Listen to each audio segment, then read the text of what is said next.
Ace, do you want to test sound? Ace, do you want to... Testing. Testing.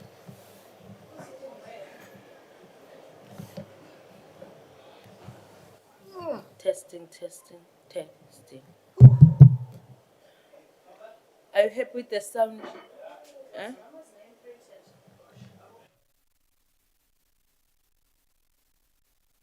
Are you happy with the sound? I'm testing chest sound check. Ace, you got chilling.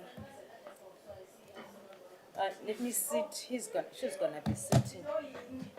I'm testing. Are you happy? Okay.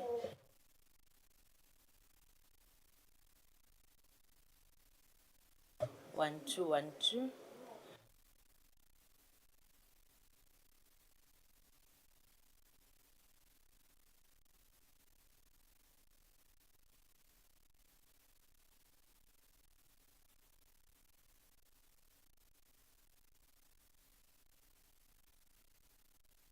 One, two.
I hope the department is part of us. Sorry, who are I'm responsible. not sure. Can we just, I know who's sharing this, but can we just, we can't see the chair and we can just hear voices coming from somewhere. Have we started? Raji, stop Chair, are you disturbing, here? it's Where me. are you? Under the table. It's unfortunate it's not a I can't hybrid see you at venue. all. I think you need to appoint someone as the chair. Please, chair. We can't conduct this meeting like No. this. Raju, you are going to waste a lot of time because they've already responded. responded. Wasting more time than Listen, listen.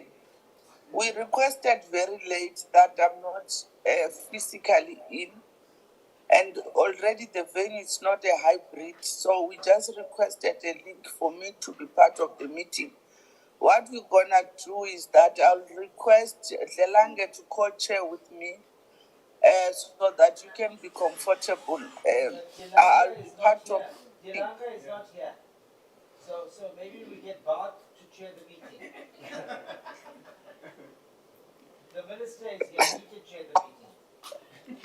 Come again. Chair, Honorable Barth has got his hand up.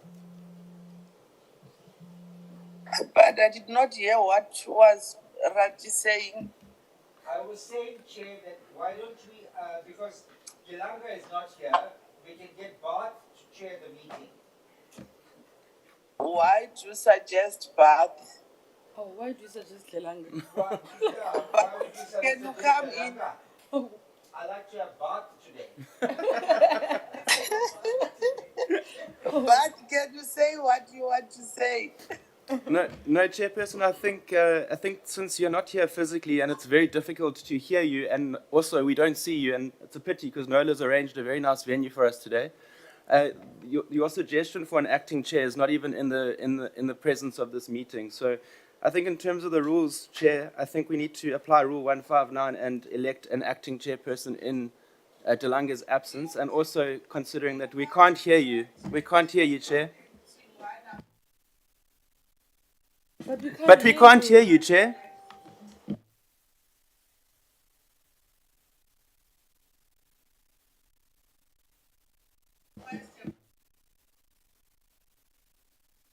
In a list, then I must request someone to co-chair with me. You can't elect when I'm here. I think It's yourself, Raji, and who? Tell her who's here. Come again. Honorable Chair, please find here with the list of members that are in the meeting. There's Honorable Ngumalo and Honorable Reddy from the MKP, Honorable Gobe, Action SA, Honorable Bath and Honorable Murray from the DA, Honorable Litlape from the EFF, and Honorable Makasi from the ANC.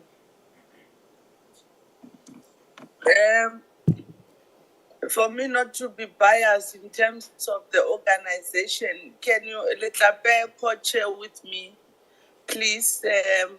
I'll be part of the meeting until the end. The unfortunate part is that members have been, it's due to my health. I won't fly until I'm told I'm in a right position to fly. So even I've alerted the parliament to that of my condition. They've granted me to be on a hybrid until such time I'm released. Litlape, can you assist me and co-chair with me, please? Honorable Chair, there are two hands on the floor. There are two hands physically in the venue. Honorable Bath and Honorable Reddy. Yeah, but we must not engage on the matter of nomination or election. I'm part of the meeting, be it virtually. You can't avoid me, or you want to change me not to be part of the chair. So, Tape, can you identify hands and proceed with the meeting while I'm part of it? I'll hand over to Tape. Honorable Chairperson. Yes. There are two hands. There are two hands physically. Can you kindly recognize them? Then you can hand over to Honorable Litlape. Nola, I'm handing over to Litlape then. Letlape will recognize going further. Okay. I'm part of. Sorry, Chairperson, you can't see my hand, but it's been raised for a few minutes now. Chair, can you please point us out to the rules where there is an allowance for a co-chair? Because I don't see any rule to this effect. So either you must chair the meeting or we must elect another chair to act. Chair, I'd like to come in there as well. Can you hear me? It's Visvin Reddy. Can you hear me?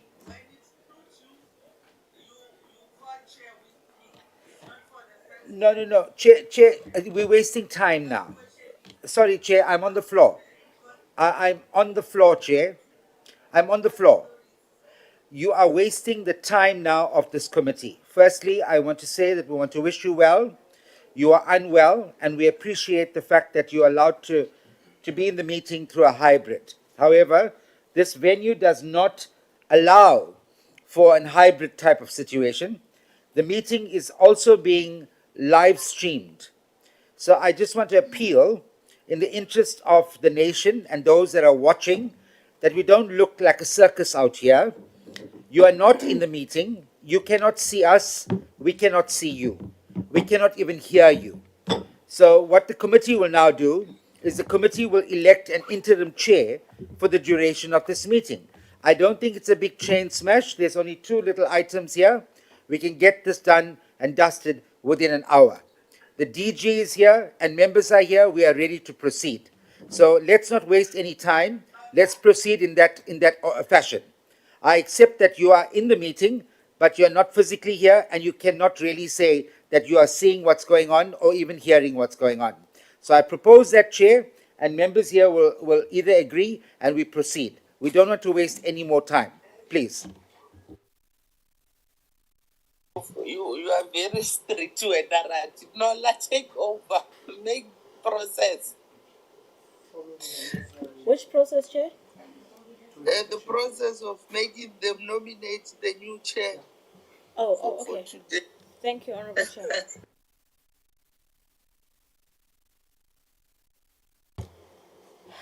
Good morning, honourable members, honourable minister, DG, and the colleagues at large. At this point, due to the resolution that's just been taken by the committee, I would like to facilitate the process of the election of an acting chair, according to Rule 159 of the Assembly, that makes provision for any member of the committee to be elected as an acting chairperson in the absence of the chairperson. At this point, I'd like to call upon a nominee. One hand for that will nominate an acting chairperson. Honourable Reddy. I nominate Honorable Barth. The name of Honorable Barth has been nominated. Is there any other name that could possibly be nominated? Honorable Barth, do you accept the nomination? Okay, for your benefit, Honorable Chairperson that's on the platform, Honorable Barth has accepted the nomination. Is there any further nomination to that effect? Without any further ado, I'd like to hand over to Honorable Barth, who has then been duly elected as the acting chair. Thank you very much, Honorable members.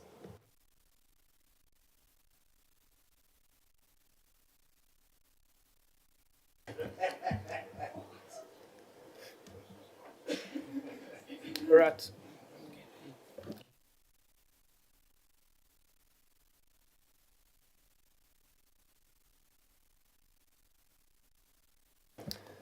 Good morning, honourable members, and good morning to the department and to the minister. Thank you for being here today. As everyone knows, we do have the budget speech set for 2 o'clock today, so we would like to run a very quick program. But just to say... Chair, did I hear you saying the minister is I'm clapping and... He is here, and you are not, Chair, unfortunately. So we're going to move swiftly along. Thank you for the nomination and for the confidence, colleagues. Can we get apologies through you, Nola? I am told that we do have a quorum today, so we can proceed.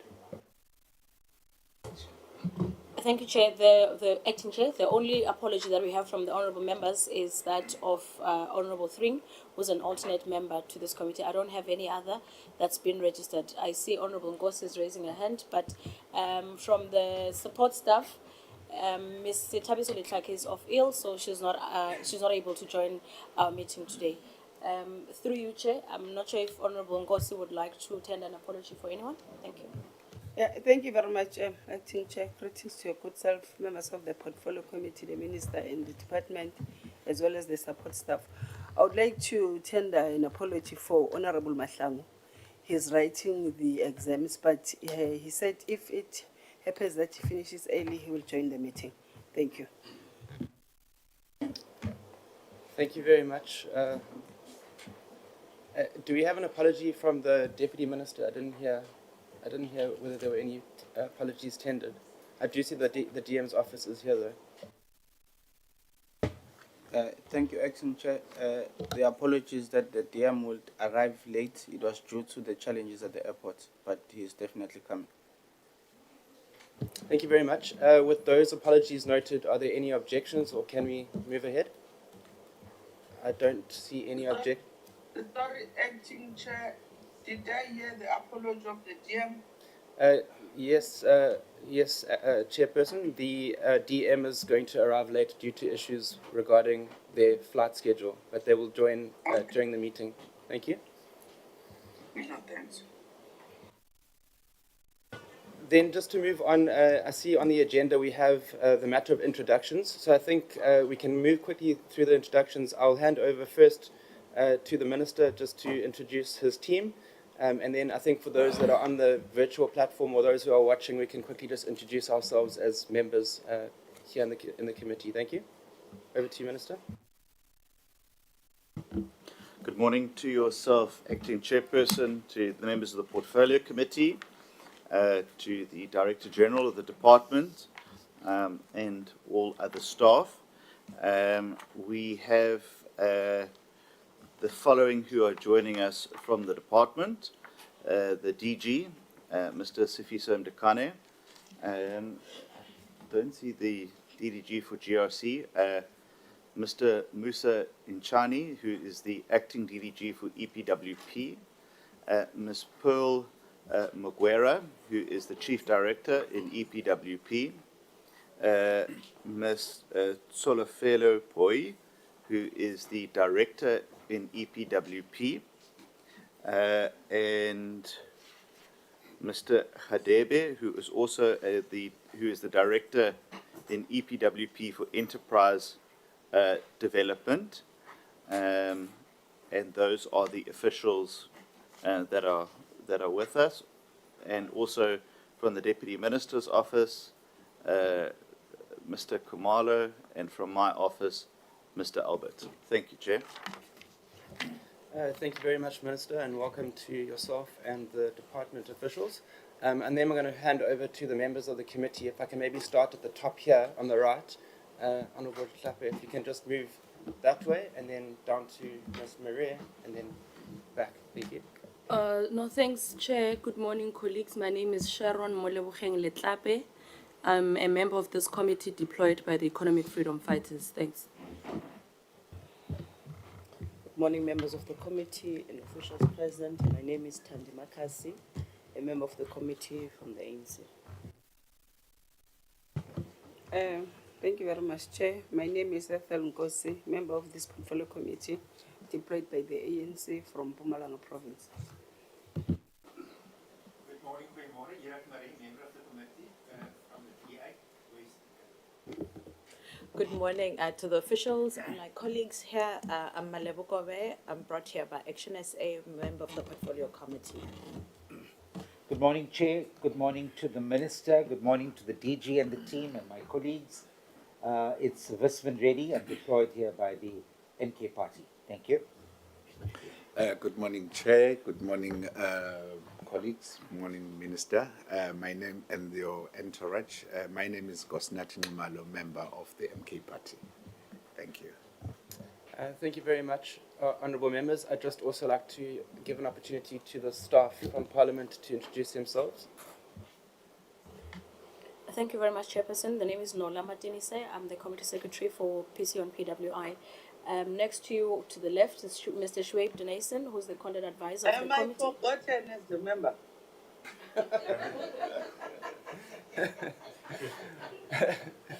Chairperson, we acknowledge your presence. Would you like to introduce yourself quickly? I thought everyone was aware that you were with us today.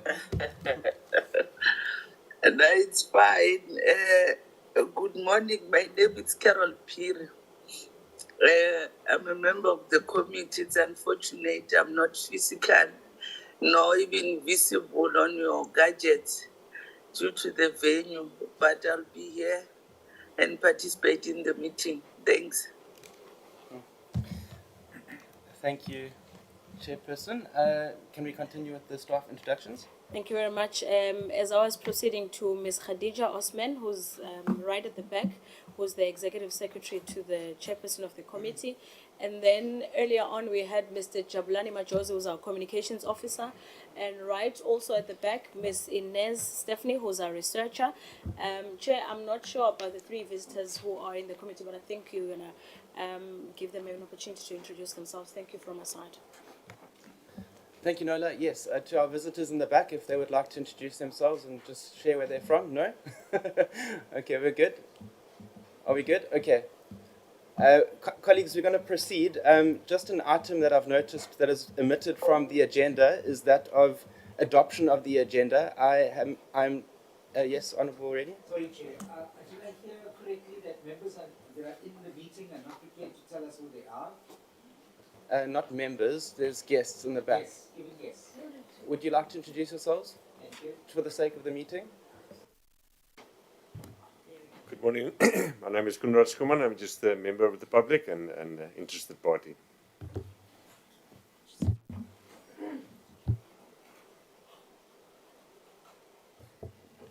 Thank you so much. My name is Sandile. I'm here on behalf of PMG. Thank you so much. Thank you very much, and you're very welcome. Colleagues, moving on to the adoption of the agenda, I've been made aware that there is an item that is omitted, and that is actually the adoption of the agenda itself. I'm informed there's one additional item that we would like to add to the agenda, and that is just the review and adoption of the updated second-term parliamentary programme. Are there any additions or comments that need to be made with regards to the agenda, or can we adopt it as such? Honourable Reddy? Chair, I move for the adoption of the agenda as it is. Thank you. Thank you. We note the adoption or the support of Honourable Reddy, followed by Honourable Corbe. Thank you very much. I'm then going to move swiftly along, colleagues. We're going to allow the department an opportunity to brief us on the progress regarding plans to reconfigure the EPWP, that is the Expanded Public Works Programme, into a viable and more sustainable job creation programme.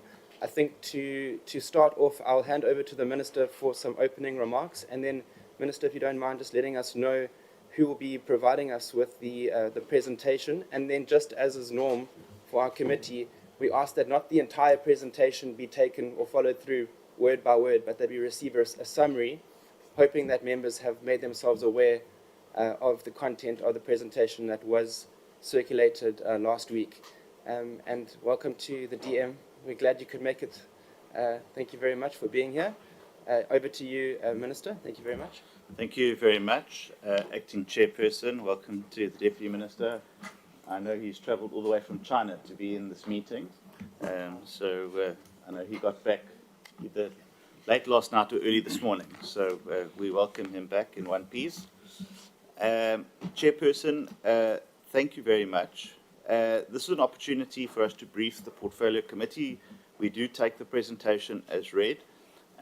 And really our focus is on creating a more viable and sustainable job creation instrument.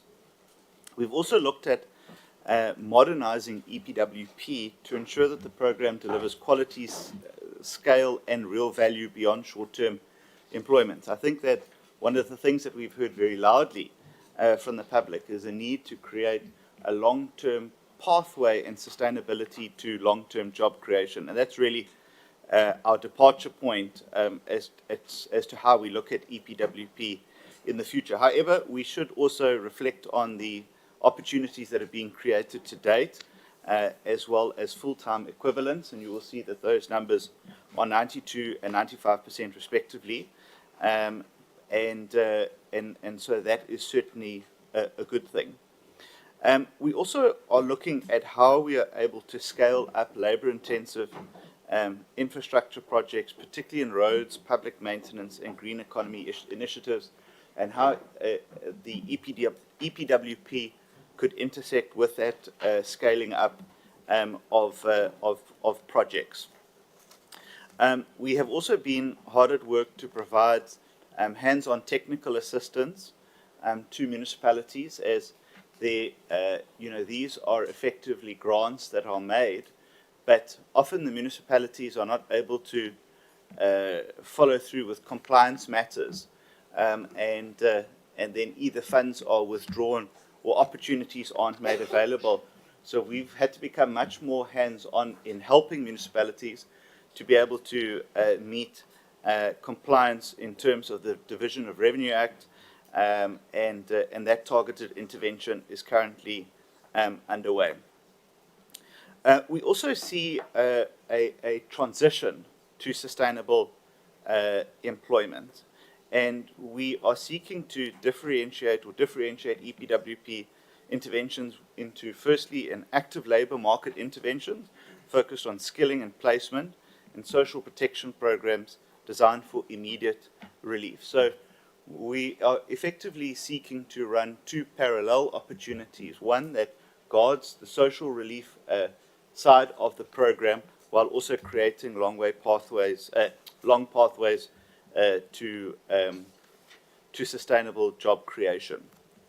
Chairperson, in terms of enterprise development and public-private partnerships, we are signing an MOU with Nedbank to provide bridging finance to EPWP-linked SMMEs. This would be particularly helpful. So we create that incentive in partnerships with banks for businesses to link in with EPWP projects and allow that skills transfer to take place, and hopefully also integrate them into longer-term employment as well.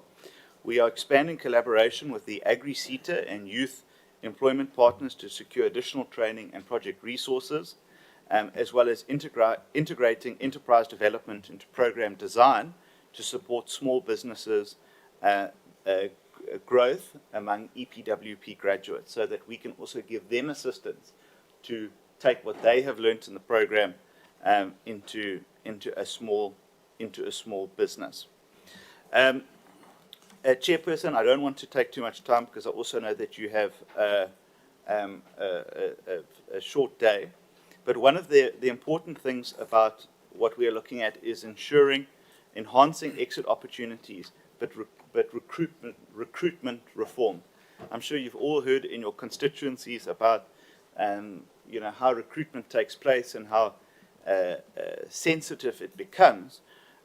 So we are completing a nationwide review of EPWP recruitment practices, as well as identifying those major shortcomings, including political interference, inconsistent selection, and reputational damage to the brand of EPWP, as well as finalizing new recruitment guidelines to standardize procedures, improve fairness, and restore public confidence into the program.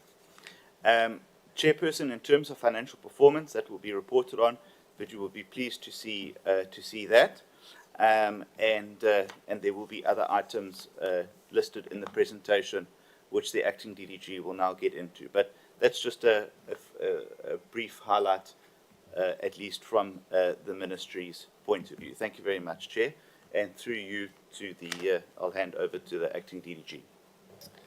Thank you very much, Minister. Just a note to the members, please do make your questions, take them down. We'll take the presentation. Acting DDG, if you don't mind, trying to cover your presentation, let's say if you can aim for 15 to 20 minutes, that would be good, and then we'll allow for questions. Over to you, and thank you very much. Okay. Thank you very much, Acting Chairperson, honorable members, Minister, DM, DG and colleagues, good morning. I will be giving a brief presentation on the progress that we've made regarding the configuration of the EPWP into a viable and more sustainable job creation program. The presentation is structured as follows. It's split into two, or you can say three. The first part will be highlighting the performance of EPWP for the last financial year, which ended in March 2025, rather. And I will look at the measures that we've put in place in terms of reconfiguring the EPWP into a sustainable job creation program. that will look into the interventions that we have put in place, the measures we have put in place, but also some reforms that we have. I also want to indicate to Parliament here, in terms of this slide, the numbers might be slightly different to what we've given you. We've put in the draft number of jobs we created. We have not finalized this week, so now I'm presenting the updated information, which is the exact number of what we've achieved in the last financial year ending in March 2025. We are sitting at 92% achievement against a target of 1 million. Just a little bit short of 87,000 opportunities that we have created. When you look at the sectors, you can see that the infrastructure sector has created more, sitting at 290,000 work opportunities. Then moving to FTEs, we have achieved, we're almost close to achieving at 95% of full-time equivalents. But you can see that the infrastructure in this regard has achieved more, which means that they are keeping EPWP participants for a longer period of time on the projects. This slide, I'll just run through it quickly. Just trying to indicate in terms of the wages that we're paying to EPWP participants in the last financial year. You will see that between 100 to 200, more people have benefited in terms of distribution in terms of the jobs created. They were earning that amount of money. But from 200, this will begin to be slower. And the median for that is sitting at 140. That is more than half of the participants were earning more than 140 rands per day. In terms of how long they've stayed in the program, you realize that most of them, they were staying between 50 and 100 days on the EPWP, which is relatively short. It's something that we need to look at and improve. But in terms of the median, 76 days is the exact number where it's in the middle of the number of days spent on a program. And then it can be more than that or less. In terms of the gender, you can see that women, they are participating a lot on the EPWP. You look at women between the ages of 30 to 40, they are very dominant. And with males, it's not about between 30 and 25 and 30 and the age of 30. There's active participation there. But then it decreases the age of 55 going forward.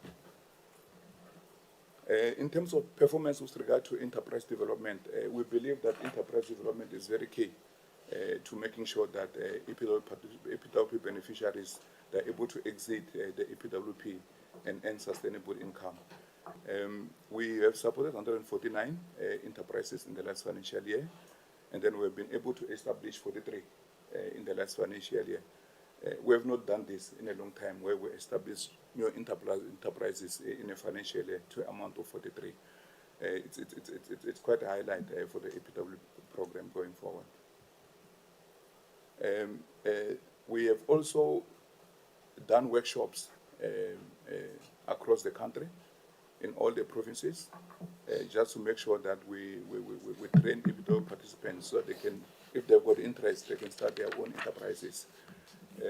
We managed to reach 1,039 participants that can initiate their own businesses. But out of that, you can see we've only managed to get 13. There are challenges when it comes to the implementation of enterprise development that we face.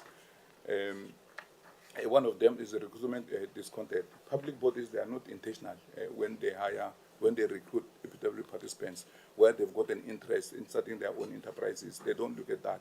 They just recruit and make sure that they come into say, but it's something that we need to look into. But also we do not have enough information to track the EPWP beneficiaries that are participating in terms of where they end up, where they're able to start their own businesses, do they succeed. So we don't have enough information to look into that. But also the silo mentality. You will find that when public bodies plan their projects, infrastructure will just do infrastructure. Social sector will just do infrastructure. They don't come together and say which one we can focus on and highlight as we can select to focus on them so that they can start their own businesses. We also have a partnership with the FSCA for 3 years, which started in 2023. The agreement is that we train 30,000 EPWP participants. They will fund this, but also they provide the training materials for this. So in the 3 years, we're expected to do 10,000 a year. In the last financial year, we have doubled that number in terms of achievements. We managed to do 20,603 for the last financial year. But when you add it to the last financial year, that is 2023, 2024, we're able to achieve 32,000, which is already we've achieved over the 30,000 that we've agreed with them, because we've put in some more resources into that. So in this financial year, another 10, we might even do more, and we expect this number to increase. We are also planning a meeting with the FSCA to increase the number if they can fund more, because the 10,000 is still very little. So they've agreed in principle, but we'll work out the final details in terms of how we move forward when we renew the contract, which is ending in this financial year. In terms of the sub-grant for EPWP, we've got the chief directorate as indicated there. The EPWP has a budget of 2.2 billion to spend on EPWP. The biggest chunk of it it's in the infrastructure sector and operations, and that's where you fund your NPO programs. And with the infrastructure, you do your mentorship programs, your technical support. But we have been able to spend 100% of this amount. What would reflect on your slide that I've sent earlier, it's 100%, 100%. But I realize that there's a variance. So I've made it 99% so you can see the difference. But if you say 100%, there's a variance, doesn't make sense. So this is one of the slides that we've updated. In terms of the grants that we transfer to municipalities and provincial departments, we're sitting 100%. We have transferred all of them across provinces, municipalities, and also the non-state sector. This is the breakdown for the incentive grants that goes to provinces. We have paid all the provincial departments, sitting at 100%. And you will be interested, what did the grant do? What did it amount to? And these are the number of job opportunities that resulted in the grants that were issued to provinces. So the spreadsheet that you see here, it indicates that. You will realize that your provinces like the Eastern Cape, they have created more opportunities. Gauteng is sitting at 7,000. It goes in that order. In terms of the municipalities as well, we have allocated to all the municipalities. We didn't provide the details of each municipality, but we sum it up per province to say in this province, these are the amounts that were spent for municipalities that were there. So it's sitting at 100%. And the number of job opportunities that were created there, you see KZN sitting at 15,000 work opportunities that were created as a result of the grants that were given to municipalities there. The incentive grant for social sector, we spent everything. It followed the same pattern. The number of jobs that were created, you will see Gauteng dominating, and Eastern Cape 4,000 and 5,000, and the same goes with the full-time equivalents. When we do this transfer to this provincial, it doesn't come with no challenges. We continuously work with the provincial departments, especially municipalities, where the capacity is very low. We've got technical support that goes and assists the municipality to make sure that they comply. We don't always get it right with all of them. As you may know, that Treasury, they've decided to reallocate this amount from some municipalities to the others. But we will do our best to make sure that we assist these municipalities. So these are some of the things, the measures that we put in place to make sure that we assist those public bodies. Coming to the purpose for today, which is the convert the EPWP into a viable and more sustainable job creation program. We have a responsibility as the National Department of Public Works through EPWP to make sure that we coordinate, we are mandated to coordinate the EPWP nationwide. But we don't do this thing on our own. We do to the provincial departments of public works and infrastructure. But really what we want to focus on is to increase the labor intensity of the EPWP to make sure that we touch more lives, but also to improve on the oversight that we provide to municipalities through technical support that we provide. We also have a national youth program that is running, but this is the program that we feel that is more relevant to the young people. If it can be jacked up and make sure that we prioritize it, we touch as many young people as we can, it will go a long way in terms of making sure that we alleviate poverty, especially for the young people. Within the department, we just need to collaborate more with your construction project management and facilities management, just to make sure that we are streamlined to achieve more EPWP opportunities. In terms of governance and evidence-based decision making, this is one of the interventions that we want to look at. The EPWP hasn't always been getting good feedback or publicity. Sometimes it's known to have corrupt practices in some of the projects that we implement. There's allegations of corruption in EPWP projects. But what we're planning to do, there are two things that we're trying to do in this regard. We are reviewing the guidelines for the group of EPWP beneficiaries. That process is already underway. This will assist in making sure that the recruitment is fair, and maybe there is consistency in terms of how this group of EPWP is done. But the other thing that we are trying to do is to introduce biometrics on EPWP projects. You will say, some say there's ghost workers for EPWP. When you have biometrics, you are able to see on real time who is on site. Is this person employed in EPWP? We are piloting on this in this financial year.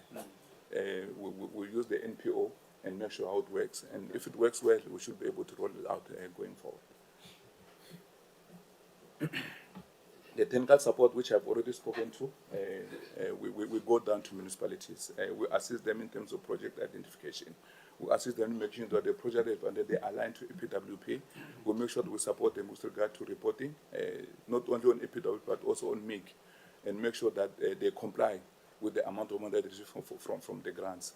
So we continue to do this work with the public bodies, and we provide technical support in that regard. Again, with coordination of EPWP, as I've indicated, we've got the responsibility to work closely with the provincial departments in making sure that we set the standards, there's intergovernmental relations, and provide oversight on implementation of the EPWP. But what we're doing in this financial year, which I also think it's worth mentioning, there's always an issue with credibility. People raise issues that EPWP data is not credible. So what we are doing this financial year, which we are implementing at the beginning of this first quarter, we're introducing signing off by the accounting officers who own the data that they report on the EPWP system. The letters have been out this week to the accounting officers to make sure that things are changing. Come the end of June, they must begin to sign off the data that they put in the EPWP to say this is what we're accounting for. This is accurate, and I would believe that that will improve our improved data, but also it will take away this thing that EPWP is not credible. So it's an area that we're doing it in this financial year. I've already touched on the ICT solution, the biometrics that we're introducing. That's what we're piloting in this financial year. One thing that I think is a long shot, and it's not only for this, it's not just for this financial year. You see, public bodies sometimes they implement the EPWP as it is, by the way, is optional. We feel that we might begin to want to look at legislation. It's a must. When you use public money, you must make sure that you consider EPWP going forward. So these are the major three things that we want to look at going forward, which we believe that it will assist the EPWP. In terms of pathways, the EPWP makes a distinction between active labor market interventions and social protection programs. For the purpose of this sitting today, we want the EPWP to be more sustainable, and we believe that the programs that are designed to transition EPWP participants to a more sustainable opportunities, it's what we want to focus on in phase 5. Yes, we understand that there are social protection programs that will still run while we implement EPWP phase 1, because there's income support that's required. So we run those programs concurrently, but our main focus for phase 5 really is to make sure that EPWP beneficiaries, they transit from where they are into more formal opportunities. It may not be into more formal jobs. It may not be jobs when they start their own businesses, but those are the areas that we are looking at. Already in this regard, we have got partnership with the Department of Higher Education, where they've agreed that the public TVETs will be able to provide a training for every department at a set rate for a period of 3 years. There is progress that I'll talk to in terms of how far we've gone in that regard. It's part of the start that I'll talk to later in the presentation.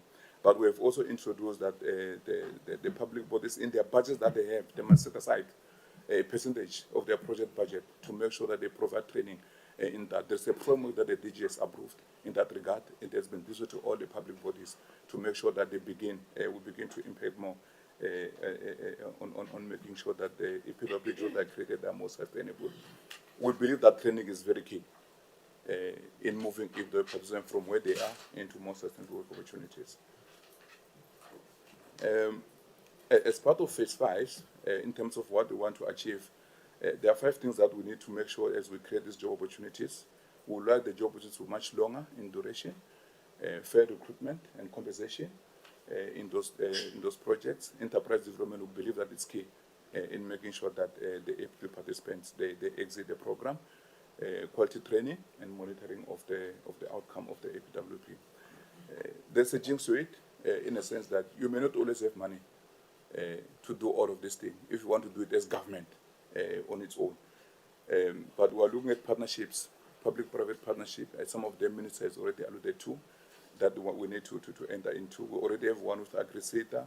I've already mentioned one that we have with the TVETs, but we have one with the Net Bank at the moment to assist. Okay. Yeah. Okay. Yeah. Okay. Reforms. I will just move quickly. I note that the acting DDG is doing very well. He's got 10 slides left. So if you can try and wrap up within the next 5 minutes, that would be great. These are the important parts. Yeah. Yeah. Yeah. Let's continue. Okay. Sure. So we are now allowing him grace. We're ahead of time. We're ahead of time, colleagues. So let us allow him to finish. Accept your grace. Thank you. Okay. I think I've already touched on the pathways to permanent opportunities. That enterprise development is key. But what is important there, we want to make sure that we exit every participant. Either they go into more training, permanent jobs, self-employment, entrepreneurship, and social entrepreneurships. Those are the areas that we're looking at to make sure they exit. Recognition for skills gain. What we have not done justice in the past. EPWP personnel have been benefiting, have been trained on EPWP projects, but it's not recognized. We need to begin to recognize that and indicate that they participate is what they've earned. It will assist them to look for jobs elsewhere. We also So just do the one on the engagement with Harambe. Harambe. Yes. We are engaging with Harambe and SA Youth, and what they do there, they're able to assist young people to make sure that they assist them in terms of further training, mentorship, and job placements. We've had a meeting with them in the last 2 weeks or so. We're beginning to find each other and want to bring other stakeholders in terms of how best we can edify this program into NYS. But we are hopeful that with this program we're able to touch a lot of young people and assist them going forward. These are some of the things that we'll be doing in this financial year. Maybe I'll just focus on the training funds, the 2.5% that we've put on the inhibitor frameworks, but also that we've made applications. I think 5 applications for funding for training. We only received 1. We applied for the status instead of one that we've requested. There's a slide on it, I won't go through it, but we have not received any feedback. Getting feedback on those, it will go a long way in making sure that we train as many people as we can under EPWP. Enterprise development, I've already spoken about this. We have a strategy that has been drafted. We are close to finalize it. Was presented at NCC last week. Once it's approved, it will guide in terms of the pathways for exiting EPWP. The TVETs, I've indicated, I'll give you an indication in terms of where we are. We have contracted 24 since 2023, when we have signed an agreement with the public TVETs colleges, out of 50. And the 24, some of them, is distributed work. The problem with the TVETs is that some of them, they don't have accreditation. They don't have capacity to do this thing. They are not able to invoice. When you make correction, it takes forever. Sometimes they sign in by the principal. It takes forever. Those must be delegated, deputy principal. So it's a lot of things that we are assessing them to make sure they come to speed. We have set up a committee that will look at all these bottlenecks. The first meeting was on the 9th of May to make sure that all of these things are resolved going forward. This is a slide that I said I will indicate to you. These are the applications that we've made for funding. The recruitment guidelines, I've already spoken about it, that we're reviewing it, starting in 2017. There are challenges. We've gone to, the plan was to go to a minimum of 8 public bodies. We have seen 68 And this is the spread in terms of the provinces and municipalities where we've gone to. That's just to fact-finding, to establish indeed, is this thing there or not? Indeed, the report will be provided in terms of how far we have gone. It was presented at the NCC last week, but this is the roadmap in terms of when we'll finish with the final product for the document guidelines. I think the rest, Chair, Acting Chair, is the PACs that I've spoken to. I think I'll just end it there and request that the portfolio committee note the report that we have presented today. Thank you very much, Acting DDG. I don't know if there's any further or additional inputs from the Minister or the Deputy Minister before we move over to deliberations by the committee. Nothing from the Minister. Anything from yourself, Deputy Minister? No, thanks. Greetings to you, Chair, the honorable members, as well as the Minister, the DG, Acting DDG, and all colleagues. Maybe on my side, I think the Minister covered a number of issues, but there is one historical challenge that has affected EPWP. The amount that we pay for training, you'll calculate the training of one beneficiary. That amount will be far more than the incentive that that person gets. Clearly depicting that the way we do training is a business on its own, rather than supporting what ought to be a support system is more costly and it's exhausting the entire budget. Where you will find that we are spending more, it will be the training. Then you will get that we are spending on equipment and all of those things that are used. Then we spend on beneficiaries. Beneficiaries become the last. And then the last point is exit plan. I think we needed more on enterprise development from the first intake.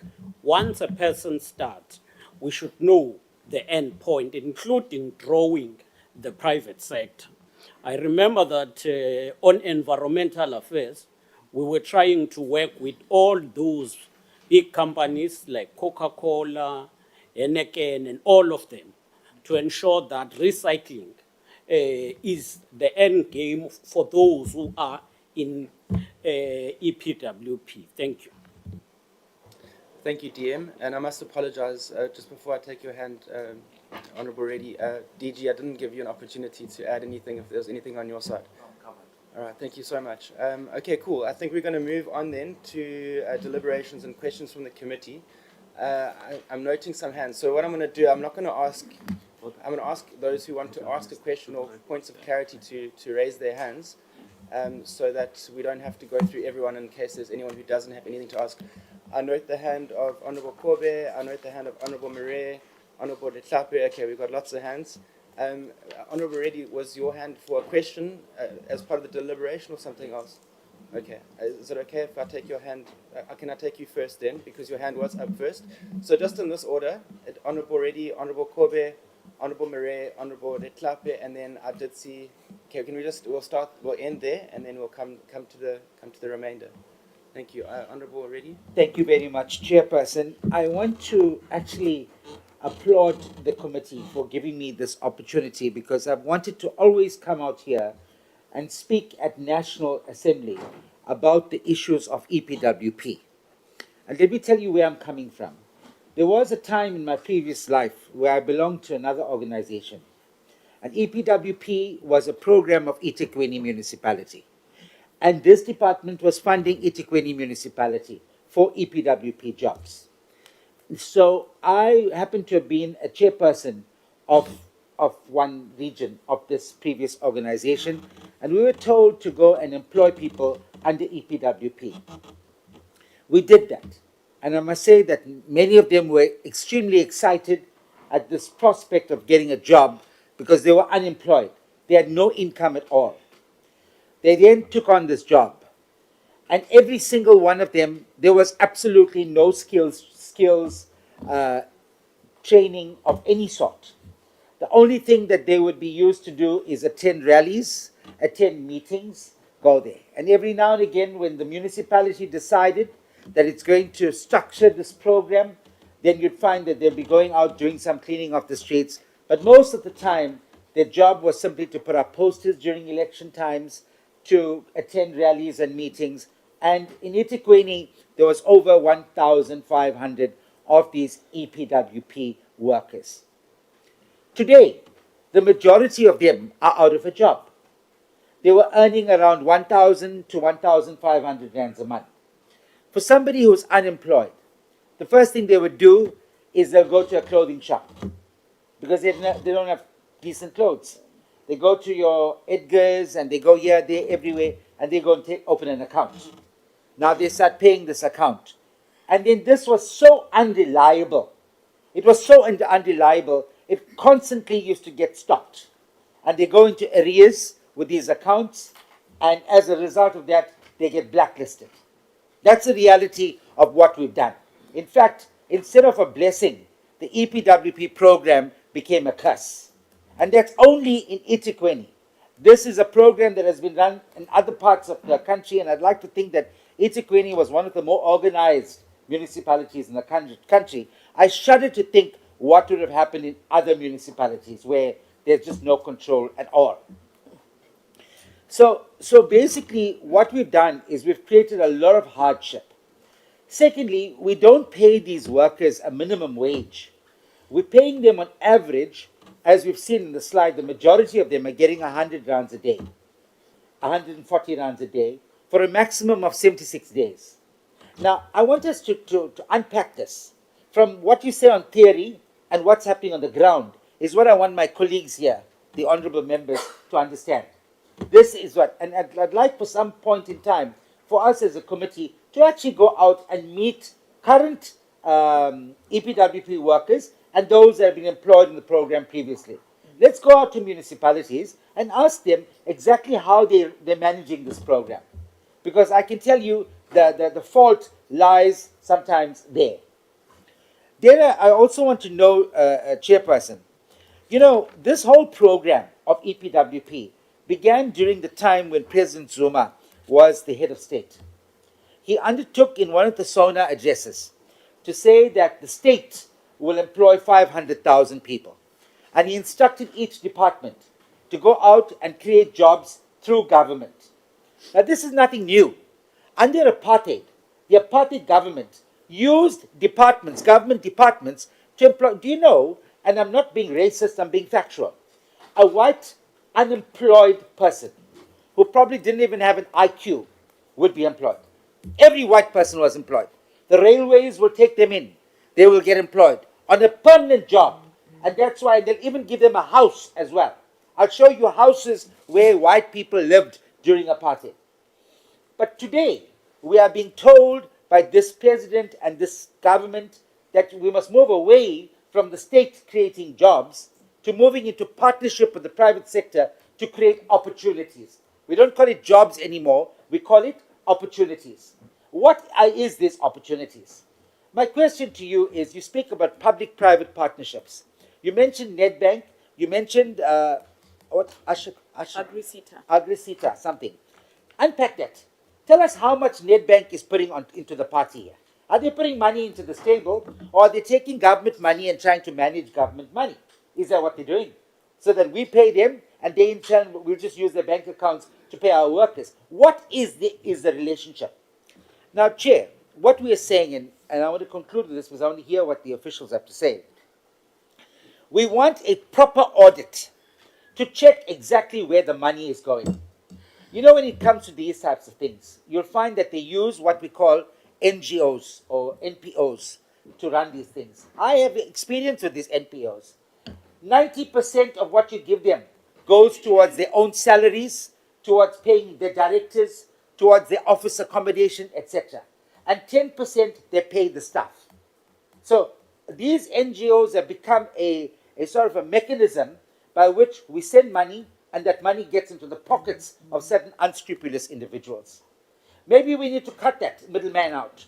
And as a department, come to us and tell us how we can create sustainable jobs that can benefit people.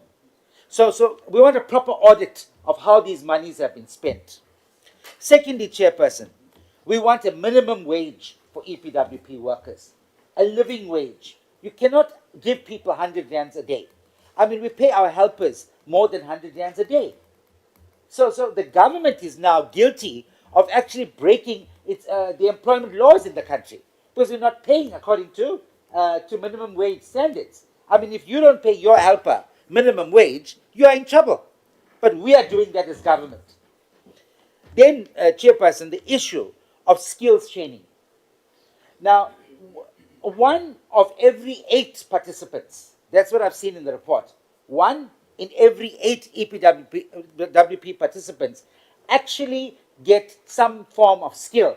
So when they migrate from the EPWP program, they are skilled to be able to take up a job somewhere else. 1 in 8. Is that something that we can be proud of? I don't think so.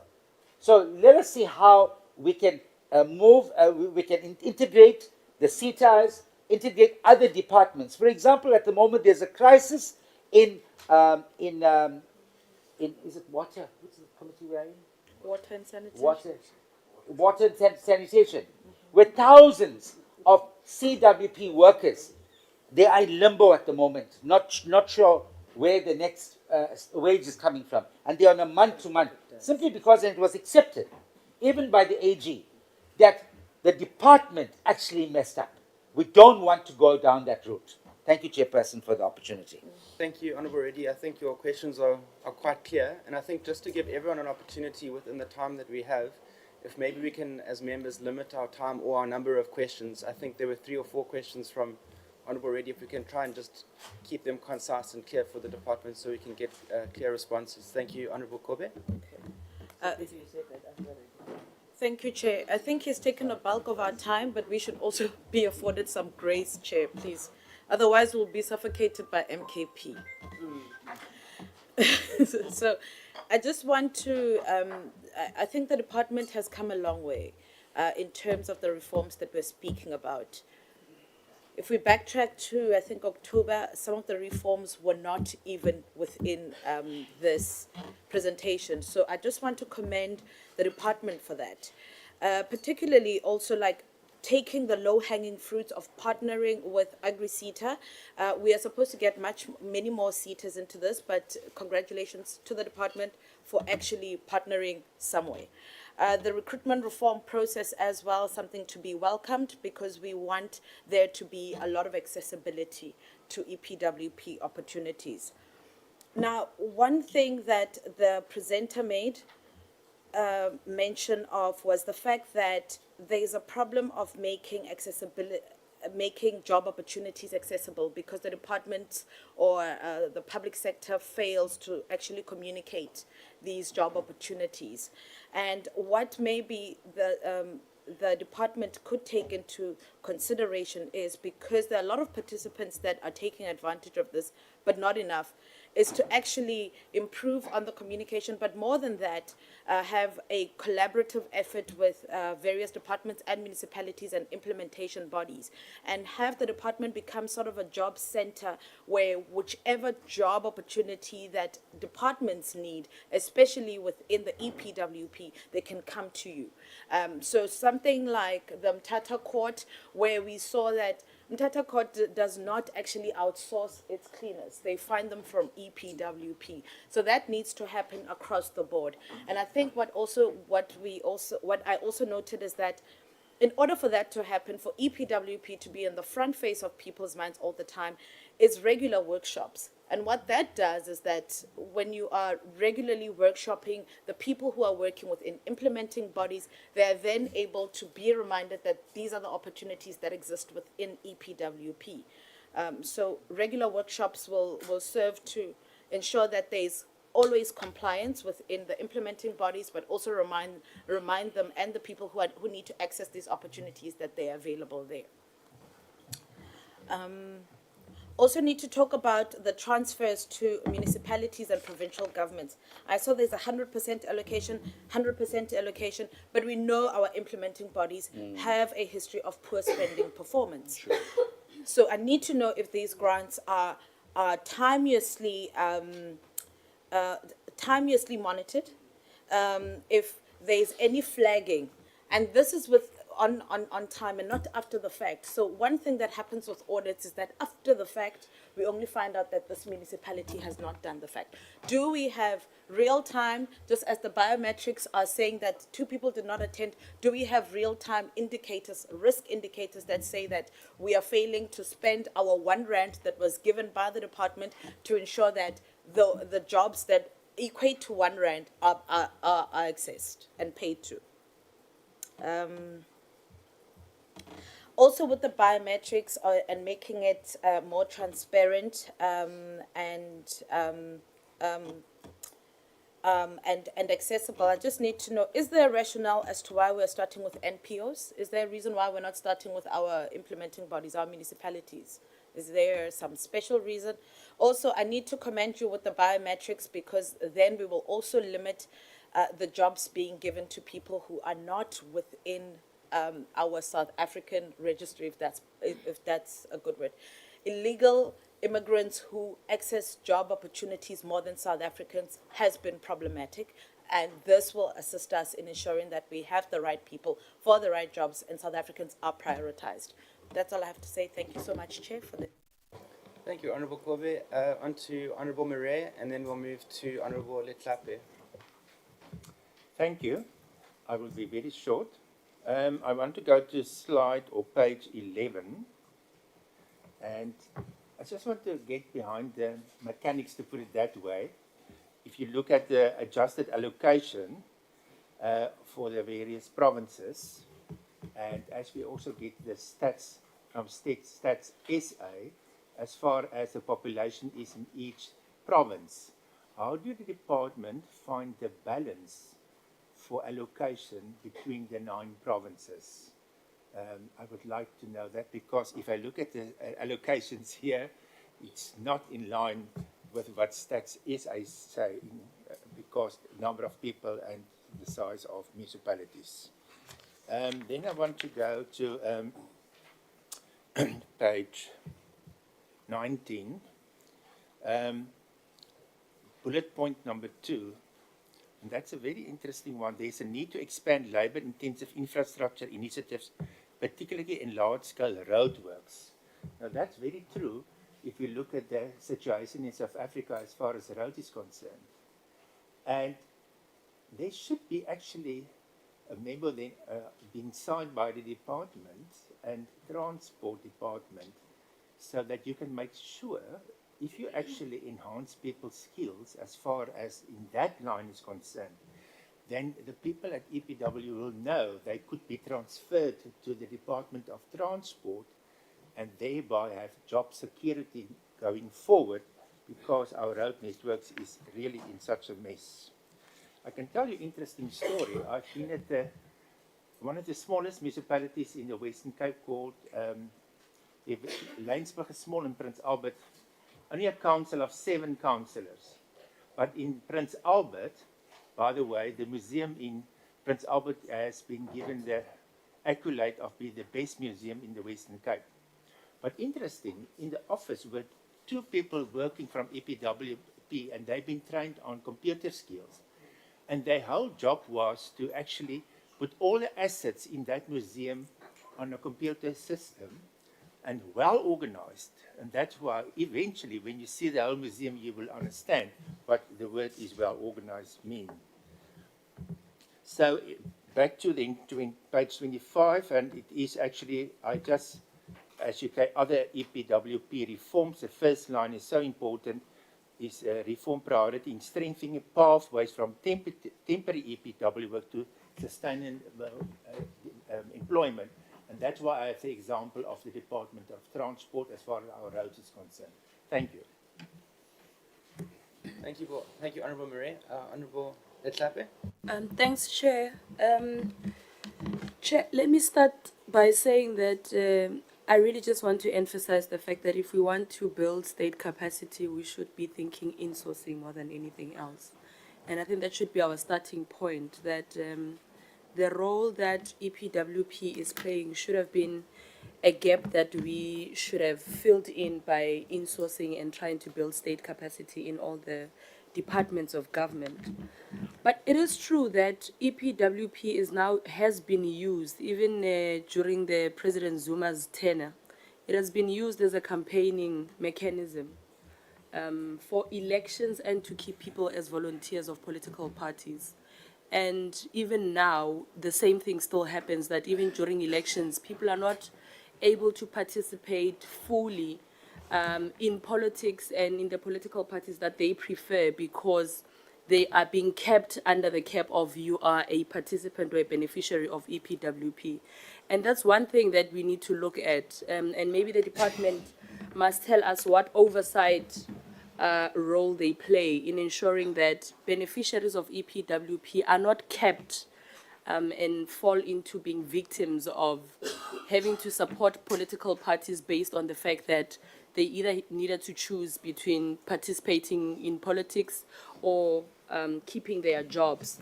And what is the department's strategy in implementing or ensuring that there is transparent and there's centralized recruitment system in that regard? With regards to TVETs, I hear the presenter said that some TVETs are not registered. And I would have assumed that if you want to integrate or participants or you want to take them through training, you would go through the higher education department. That will be able to give you a whole list of TVETs in the different areas, and you then know which institutions you can identify to ensure that our people are trained and get credible outcomes. So we can't run away from the fact that or justify the budget cuts, because that's another crisis, that every financial year you find that there's budget cuts, and ultimately it affects our budgets, and it affects EPWP, it affects how many participants you'd be able to get, and all of that. That doesn't seem to be a political will on the side of government in ensuring that indeed you want to take people, particularly young people and women, from the streets into permanent employment. EPWP should play a role of an agency where it goes, puts mechanisms in place, trains people, and then put them or place them into different departments of government. And it's not doing that because we don't have enough money. Every now and then there's an issue of budget cuts. I know now in Rustenburg local municipality, there's firefighters who have not been getting paid because they were told EPWP says they ran out of money. And these are people who have been helping the municipality so greatly. They've been doing an exceptional job. They've been working there for over 2 years and they've not been absorbed as permanent employees. And therefore, maybe the department needs to take us through how do you ensure that in as much as you give money to departments, how do you go back and ensure that there is progress in terms of how many were taken into the program at the end of the financial year? Has there been progress? Has the municipalities or whatever department been able to take these people in or created space for permanent employment? Because I don't think we do want to continue having this conversation of EPWP, and we can't speak about how many people got into permanent employment. That's what we want. We don't want people to be working for a year and then after a year they go back and lure the streets. We don't want people to be getting paid 100 rands, 1.5 every month, and then after 12 months they've got nothing else. They must go back to their SRDs. So maybe we need to have that. How do you keep track and how do you go back and hold these departments accountable on have we created space for permanent employment? And if not, how long are you able to keep up with giving out money on EPWP programs and how long will you be able to do so, and how long will you be able to keep this person in beyond the 36 months, which should be the longest time. Are you lobbying Treasury to increase these allocations, or are we just accepting this austerity without resistance? What the DM mentioned here, the fact that we spend a lot of money on training and we spend so little money in what they take home, it's really sad that the cost of living keeps increasing, keeps going higher and higher and higher, but these participants are expected to live with what we give them, which is not what we even spend on a daily basis as normal citizens of this country. And maybe that needs to be presented to us, why we are still leaving our people to suffer. They are begging for their lives. Every day they wake up, they need to feel that we're actually doing you a favor. You could have gotten nothing. And we should be thinking beyond that, that these people are entitled to a dignified employment and all of that. And the fact that they go through EPWP should at least instill some confidence in them that ultimately they will get permanent and dignified employment. I mean, the report says that the duration of these 923,000 and so work opportunities, your average is 76 days. We can't sit here and confidently say that we have created opportunities, really. Because after 76 days, which is an average, what happens to that person? What happens to the 5-6 people that are dependent on them? Because once you step into the doors of employment, you've got a whole lot of people that are depending on you. And if we can only do that as government, if you can only assist for 76 days for this particular person, or for a year for this particular person to put bread and butter on the table, what happens after a year? So every year the stats, you'll tell us that you created 1 million jobs, but next year 1 million jobs are going to be lost. And you are not coming back and telling us that we in fact lost 1 million, and then next year we're going to create 1 million. There's no growth. You are still stagnant on that 1 million. That does not really give us the quality of job opportunities that we want. These EPWP workers are not entitled to UIFs, to medical aids. There's no dignity in this form of program, really, because they wake up in the morning like all of us, but they don't get what we get. And we are not saying all of them are going to be on the same level or standard, but there needs to be something that comes out of this program, of quality and of dignity. And we have not reached that stage. And maybe the DG, also your department, you need to come up with a plan on how do you intend on ensuring that these opportunities are more dignified than what you give them now. You gave us the breakdown and you said women are dominating in the opportunities. I would like that breakdown. What are they dominating in? It's one thing to say women are getting more opportunities, but what exactly are those opportunities within the program that they are getting? I would like that. And then what percentage of project budgets are being spent on impactful training, particularly on just training? How much or what percentage are we at in terms of training? I know that different units there's a spending or there's a percentage that you want, but how much do we spend or annually on training, impactful training from credible TVETs, and once they come out of that training, where do they get absorbed? How many have we been able to absorb into permanent employment? Thanks, Chair.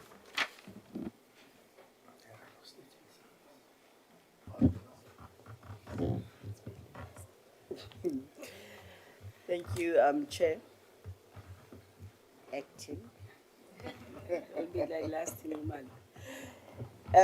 I think I would want to start with the issue that was raised in the with emphasis of the middleman in terms of output of the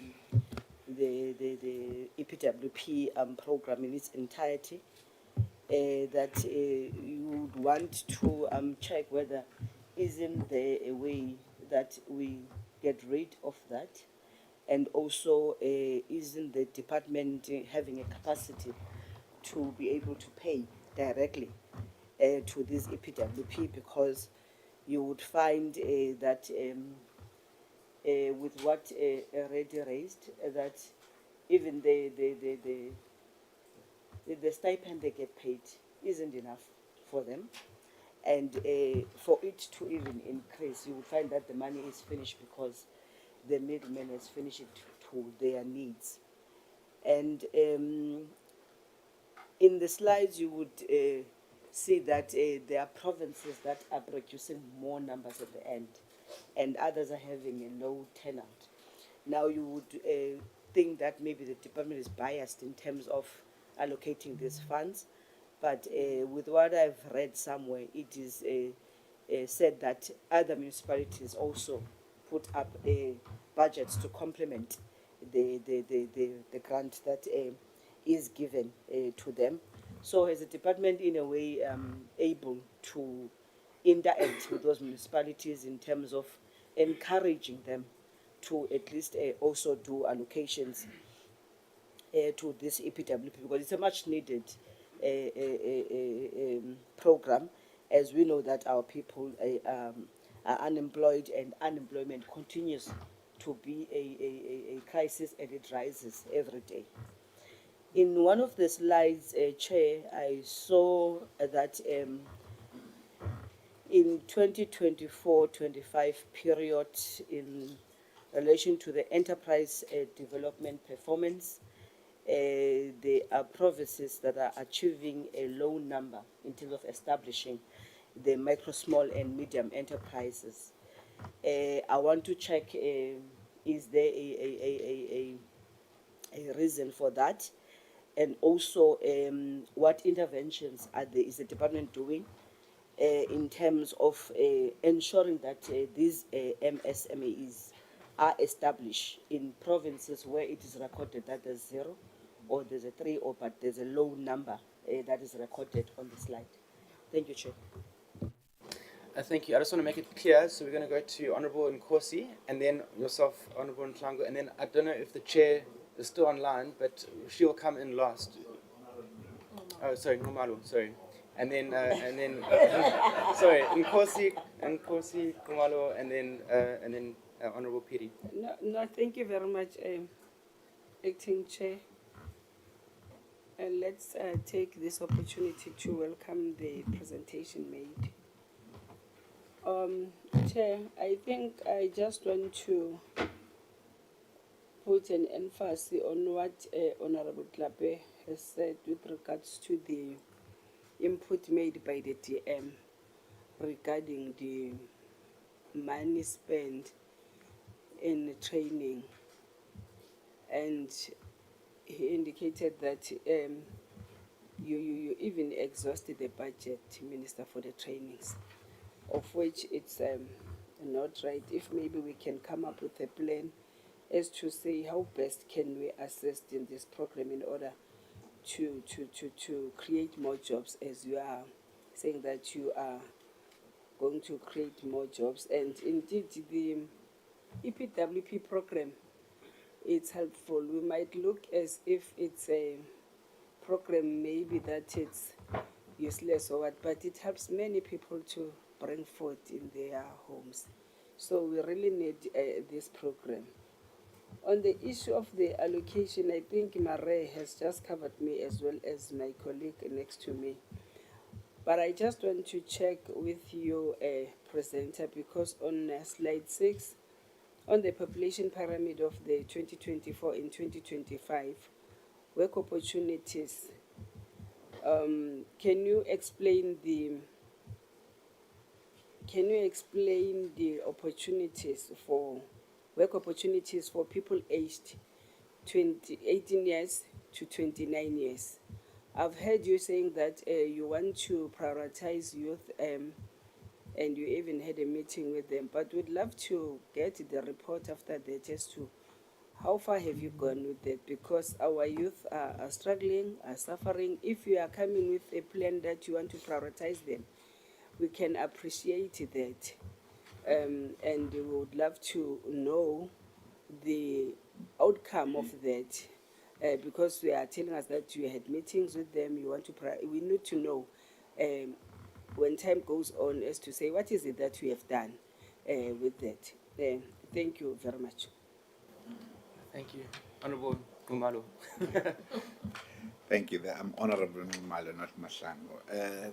Thank you, Acting Chair, the Minister, the Deputy Minister, the colleagues, and everyone that is here. I'll also would like, I've been covered largely by my colleagues on a number of issues that I wanted to raise earlier. But now, now I just want to say this. Indeed, it goes without saying that the real beneficiaries of this program, it's not the EPWP workers, but it is the people who are training them. Because 76 days, you see, if you have, 76 days is like 2 months and a week, or 2 months and 2 weeks, I think. So after that, you need to bring in another group of people who are going to come in and work.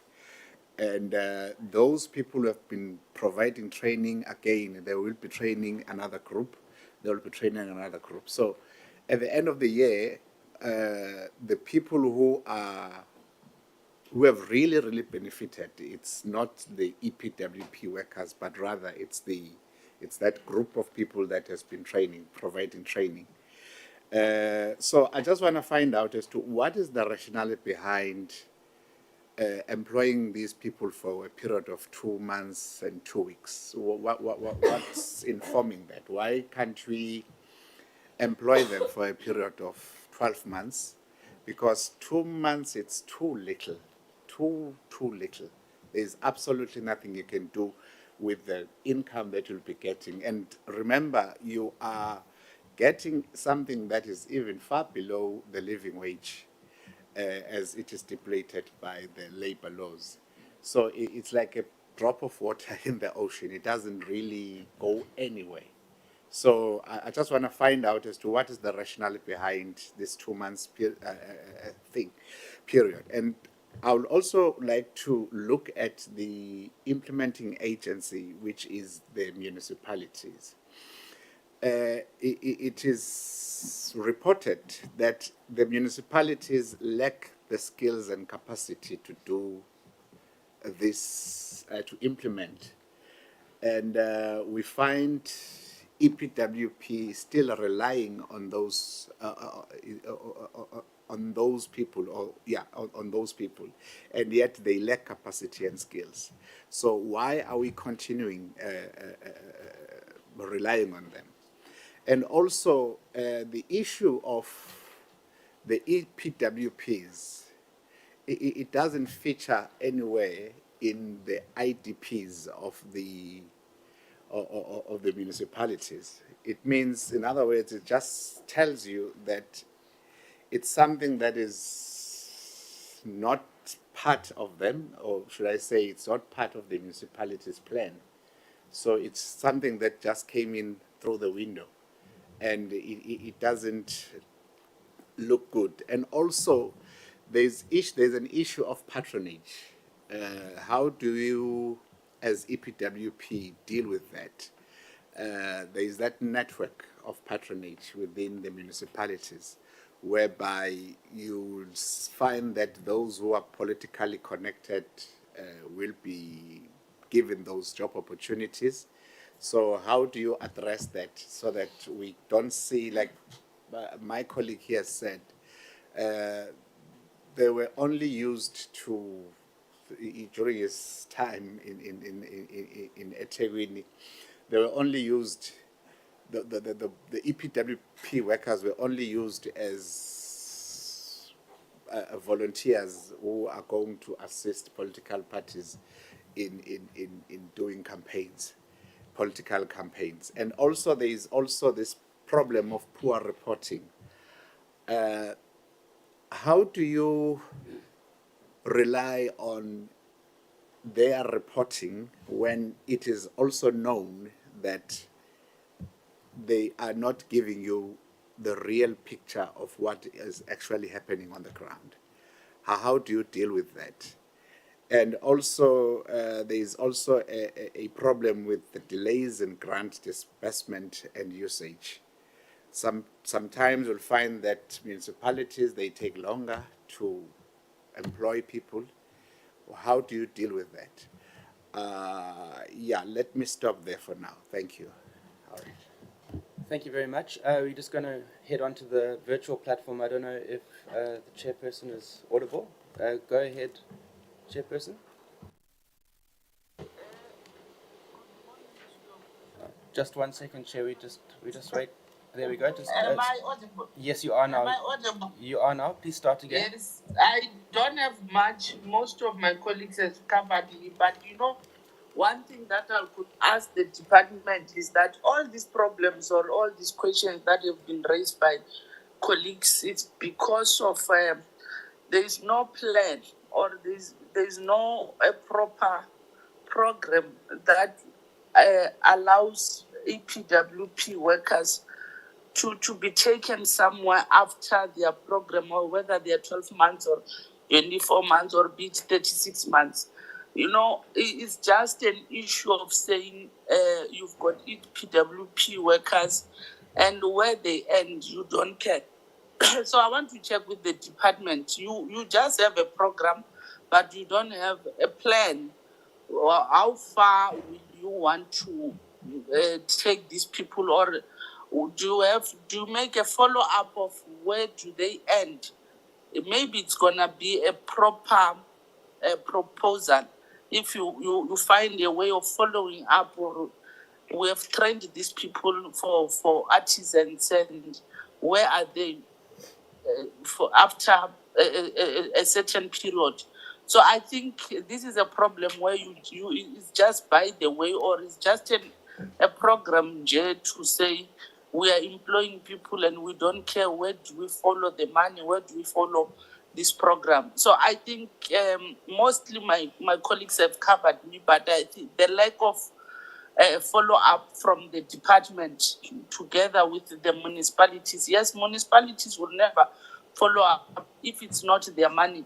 But I know one program that is done by the Treasury. And that program, they give a learnership to students for 3 years. After 3 years, they make it a point those kids are employed by different departments and municipalities. You don't just release the kids without being employed. So I think even EPWP, maybe they must tell us their plan when they are implementing this program. But let me pause there. Thank you, Chair. Thank you very much. I know that there have been a lot of questions asked, but I think there's some very clear themes in which those questions fall. I just want to take an opportunity just to ask 1 or 2 questions myself before handing over to the Minister, Deputy Minister and Department to respond. And I do hope that the other officials that are here from the Department will also respond to the questions, and it's just not 1 or 2 voices that we'll hear.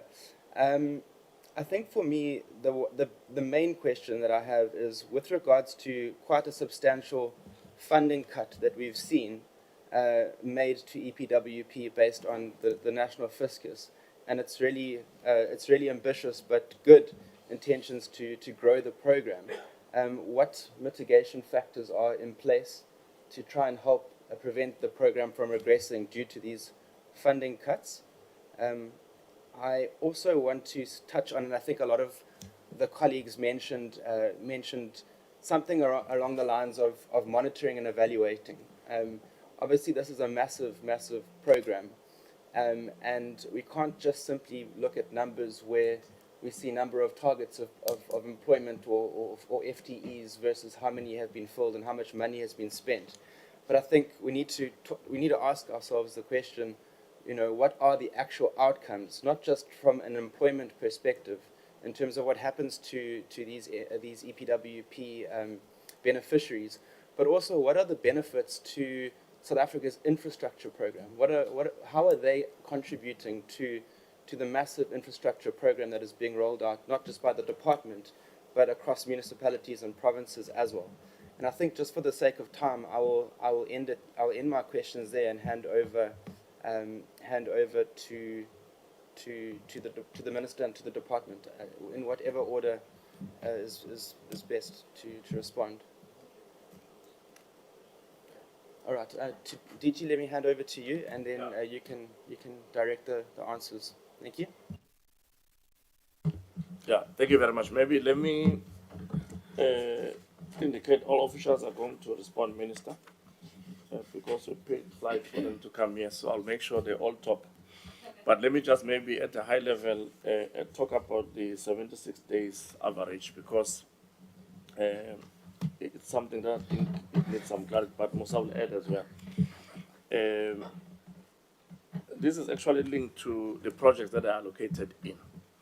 So others can be long, others can be shorter.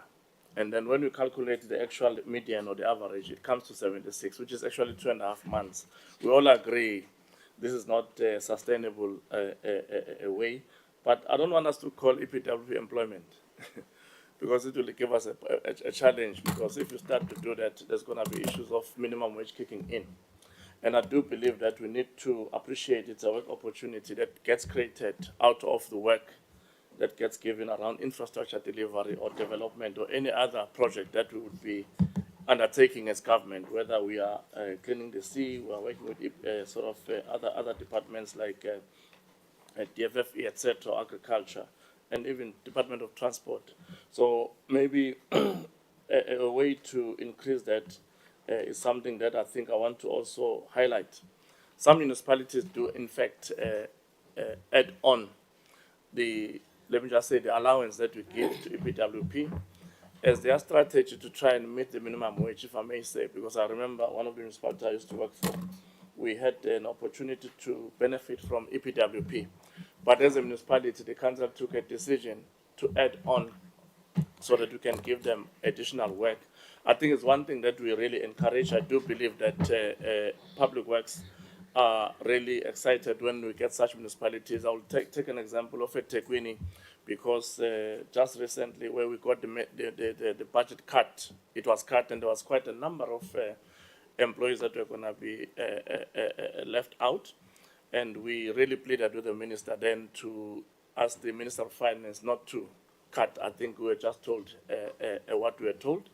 But I think the Council of eThekwini, if I recall, took a resolution to get money to really support not losing those employees, which I think we really welcome. But I think going forward, it may be something that we have to, as government, jointly work on that. Maybe let me allow Musa and the team, Musa, if I may request that all the three directors make an input. It will really help us a great deal. Thank you. Thank you, DG. There was a question that was raised.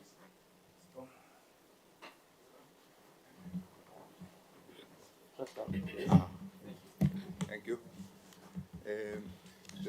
There was a question was raised by Honorable Reddy on the partnerships with Nedbank and Agriseta in terms of what are these partnerships about. The partnership with Nedbank, they assist the EPWP contractors with the excess funding for the project that they're implementing. We've got an NOS program where we partner with them to make sure they assist. And Agriseta is one of our best in terms of what we're trying to do with Phase 5. We have contracted 400 of them to make sure that we train them in the resident development program. And already we talk about 400. Most of them are beginning to be taken to permanent job opportunities. But I'll give an opportunity to Mepo. Sorry, just to clarify, hear the part about Nedbank. Yes. What is Nedbank's contribution? They provide funding. Is it their own funding, or they're using our funding, or the No, it's their own funding. We've got the VUGUPILE program, which is a contractor development program. What it does, we appoint contractors, we develop them for a period of time. But when they're getting projects from government, they need funding. So they get that funding from Nedbank. So that's the partnership that we have with Nedbank. they provide that funding for those contractors. No, Chair, I just want to clarify. I just want to clarify. Is it seed funding, bridging funding, or are they giving us a sponsor to the program? Because I'm very wary of these banks. If you remember during the COVID time, FNB said there was 500 billion or something the government made available to banks, and they gave us this money in our accounts only to find that it was actually loans we had to pay back. So I'm a bit, if Nedbank is coming to the party, then I'd say it's a good initiative. Maybe we should extend it to other banks as well. So can you be clear, can you be very clear? Are they, and what is their contribution? What is the amount of their contribution? Thank you, Chair. I think it works like this, Honorable Chair. Usually when you have got emerging contractors, when you have given them a contract, they do not always have funds or capital to buy material so that they're able to complete their projects. If I've got a roads project, a construction project, yes, I've got an award letter, but I need to pay the employees, I need to buy materials. You need to go to, you need to have access to funding. So Nedbank provide that access to funding to those contractors. This is the value add that they need. Now I'm clarifying. Yeah. So they get a contract. We give a contract to somebody. They go to Nedbank. Nedbank then advances the money based on the contract. Then you pay Nedbank. The government will pay Nedbank. No, we don't. They get a loan. Is it a loan? It's a loan between the contractor and Nedbank. Yeah, so for it's a a loan. favorable rate. Yeah, this is a loan. No, let's not make the same like Nedbank. No. It's not, the Nedbank is not doing us a great favor here. No, they are taking a contract that we are giving an individual. We're giving them a contract to say that this is a contract they have to do some construction. We're going to pay them this money at some point. We are delaying the payment. So they go to Nedbank. Nedbank gives them a loan at an interest rate. They're going to pay interest. Am I right? It's not a free money. So what is this private partnership? We can offer this to any bank to come and do this. Honourable Reddy, I think just for the sake of getting through all the questions, can we get a written? We can ask the department to give a written explanation. Okay, thank you. Okay, and the next one is the partnership with Agrisita. I think I would request my colleagues to cover it because I think it's one of our flagship program in terms of the partnerships.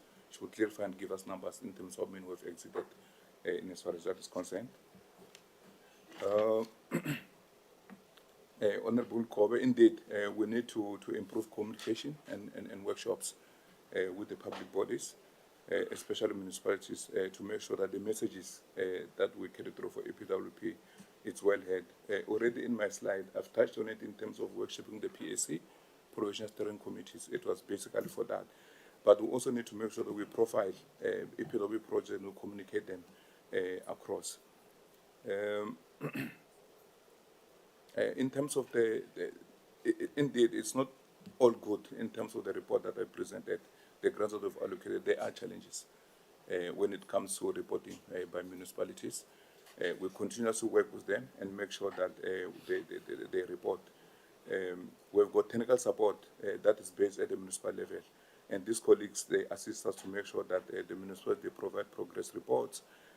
But we follow the money at the moment. For instance, when you look at the grants that we allocate to them, they report to us on a regular basis, and we're able to make sure that it's not just at the end that we say you're failing, but we write them letters, we send them reminders, we send technical support to make sure that we don't wait until the end of the financial year, at the end of the program, national treasury says, no, you're not complying, therefore cutting off your money. We hold them by hand, we work with them closely to make sure that they comply. Why the NPO, when it comes to biometrics, the NPOs, we have a bit of control here, and we feel that it's very close to us, work closely with the IDT. We should be able to get information that's reliable to make sure that indeed we're able to see how best we can improve it going forward. The failures that will come from that, the next round, we're making sure we're taking public bodies, your municipalities, before we actually expand it. We took the NPO, but then we take the municipalities in the next round, 1 or 2, to make sure that it's reliable, able to expand on it. The Honorable Marie raised an issue with regard to allocations. The allocations are performance-based.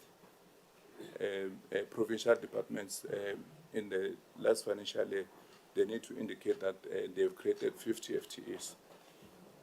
And then based on that, we're able to allocate to those provincial departments. That's how we allocate it. As you will see, it's not the same across all the provinces. In terms of roadworks, indeed, we need to have partnerships with the Department of Transport in terms of making sure that we improve maintenance on roadways, but also it will assist in terms of things that they've got. If it's on potholes fixing, at least much is that to see the pathways in terms of exit, so what they will exit to. Indeed, when you look at the state of our roads in municipalities and provincial department, it's not a good thing. But with partnership, we should be able to work together and make sure that this problem is resolved. Honorable Tlhape has raised quite a number. Insourcing. Letlape. My apologies. My apologies. Yeah, I couldn't see.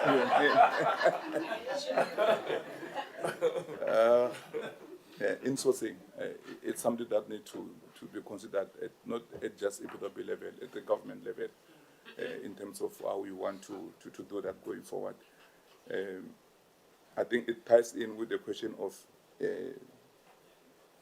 patronage that was raised earlier. And it's what we are finding when you do the listening to us. You hear a lot of EPWP participants coming up to say, we are given these jobs, we are threatened, this and that. Hence, we've undertaken this exercise that I've reported on to say, let's review these guidelines and see if we can find more fair recruitment of EPWP that will at least try to alleviate some of this project. That work is underway. We are consulting now, as I've indicated, with 68 public bodies. And what we are finding is that each and every public body, they've got their own policies of recruitment. They've got their own way of doing things. Yes, we've got this guideline there since 2017, but some of them are not using it. We are trying to find a common ground. But that's work in progress, as I've indicated, the timelines in terms of when we intend to finish that program. And of course, it will incorporate some of the views that we've been given here in as far as recruitment guidelines are concerned. The TVETs, I think in terms of registration, all I was saying is that yes, the TVETs, public TVETs are registered, but the courses that we want them to train our EPWP participants on, they are not accredited as TVETs colleges. So it doesn't help that they can't provide that training. It won't be accredited. That's the challenge that we have. And working closely with QCTO to make sure that the TVETs are accredited for those courses that we want. It could be waste management, whatever the case might be. One TVET may not have that to be able to, but they are there. So that's what we're trying to look and improve. Those are challenges that we have. The grants report, I think I've covered. It's not all glory. There are challenges, and I've outlined how we allocate the grants. Budget cuts. Do you challenge when budget cuts by 10% or 30%, whatever the percentage is? Do you just accept and let it go? No. What we have done through the DG and the minister, we have written to Treasury contesting the 30% cut to say this will kill the program. Can you please give us an exception and not cut on EPWP program for that 30%? It fell on deaf ears, but we try.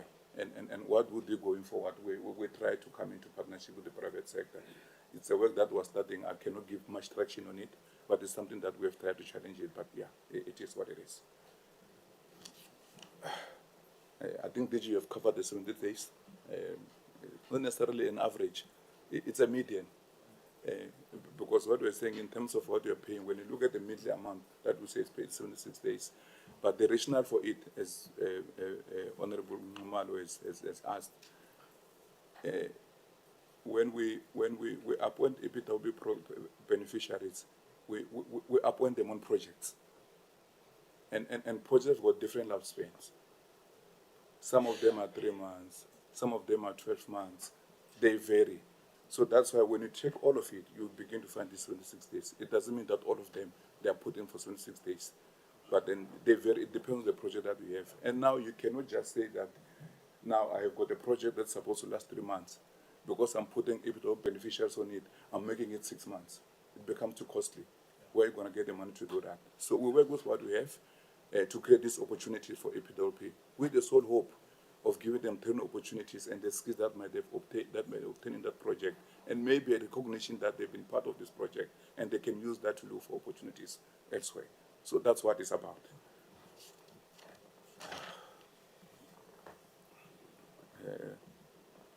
The middleman, Honorable Makasi, how can we get rid of the middleman? I think it's all our wish that we could be disbursing our state funds directly as public departments. The capacity is just not there to do that. We rely on contractors, for instance, to appoint EPWP participants. They pay the EPWP beneficiaries. So in that case, it's very difficult to appoint EPWP all the time. Yes, indeed, the Mtata case is correct. I also had one, Department of Justice in Limpopo, where they've decided, taken a decision that for cleaning, as Department of Justice, for this new courts, we're not going to hire.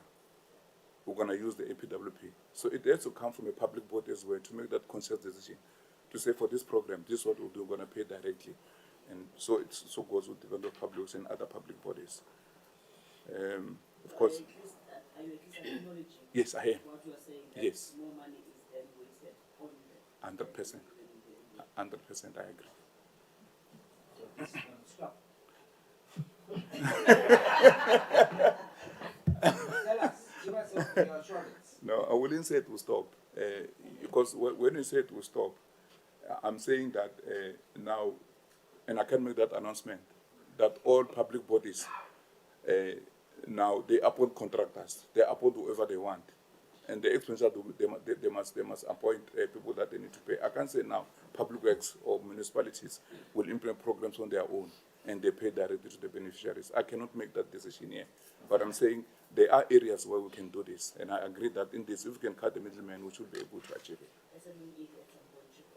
Yeah, something that we can consider. If this is going to be allowed, there has to be thorough monitoring and policing of this. Have you seen what happened to Lotto? Have you seen what happened to Lotto? Lotto in this country is collapsing because officials chose their friends and put them there, gave them billions. Honourable Reddy, I think we can. Sorry, I didn't notice the hand of the DM. I just wanted to say quickly that we will take resolutions at the end of this meeting. So I think we can best wait to have those resolutions put forward that we can then adopt. But yes, sorry, DM, I didn't see your hand. I apologize. No, I was just requesting your protection. We come here as a department, and we should be engaged. We're not allergic to engagement, but not in a. No, it can be even hostile, but not unprocedural. In a meeting, you must be decent enough to raise your hand and be given time to speak, not just to burst. Thank you. Thank you, GM. Yes, colleagues, please raise your hands if you have a point to make. Thank you very much. Honourable Reddy. Hey. Acting DDG, please continue. There was also an Honourable Makasi on the slate on enterprise development in KZN and Mpumalanga and Western Cape, we registered 0 in terms of enterprises that have been established. In Mpumalanga, we've started with the workshops for SYB, which is Start and Improve Our Business to able beneficiaries. We are anticipating in this financial year, based on the work that we've done in the last financial year, we might begin to have new enterprises created. That goes for KZN and Western Cape as well. Honorable Nkosi on Harambe, indeed, we should be able to have a thorough plan after our engagements with Haran in terms of assisting the youth going forward. What is the plan? How do we make sure that they obtain meaningful work opportunities, training? But also on this one, the DFFE has already written to us that they want to partner with us on 900 new enterprises for young people. It's an area that we're looking at. We'll go in and make sure that we register them as new enterprises. So there should be good progress going forward on this one.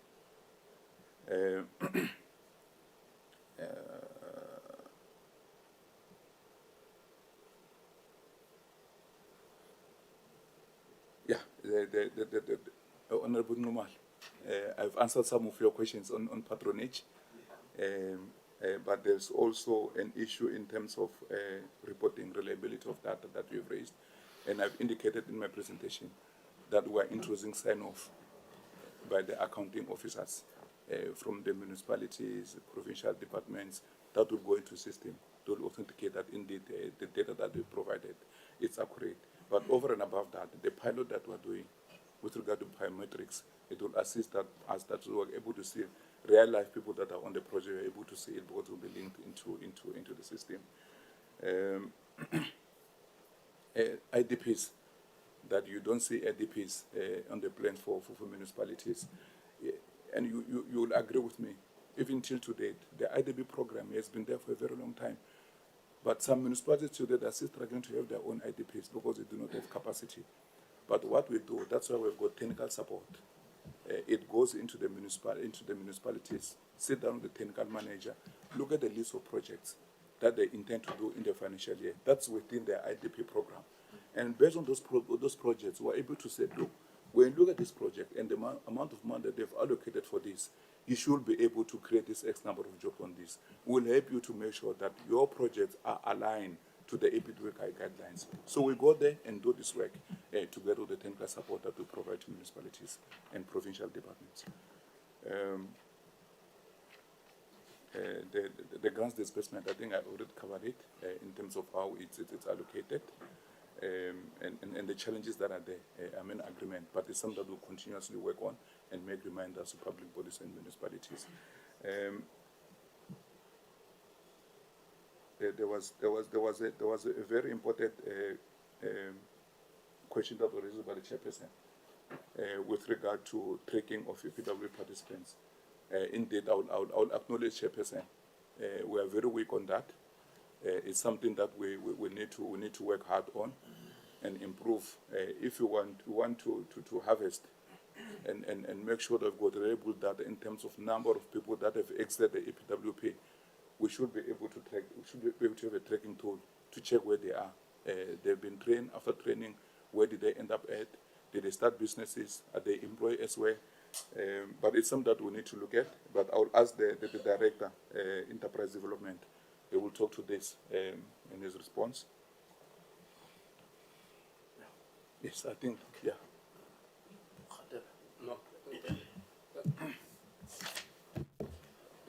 Thank you very much. Maybe just to add to what the DDG is actually saying. The biggest challenge we have with enterprise development is that in most cases an afterthought. It's the fact that participants are about to exit. What is it that we actually do? So what we are actually trying to do now is that we're trying to engage sectors, in particular in the Western Cape, where we haven't had a lot of traction, to engage obviously the PSC, the programs, to actually see how do we then actually change and provide obviously the support that's actually needed so that we are able to have a change in the number of enterprises that supported, in particular the ones that are established, because this was introduced, I think, in the last financial year, to say we can support enterprises, but how many are we actually then establishing, or the people that are responsible for enterprise development are establishing in the different provinces.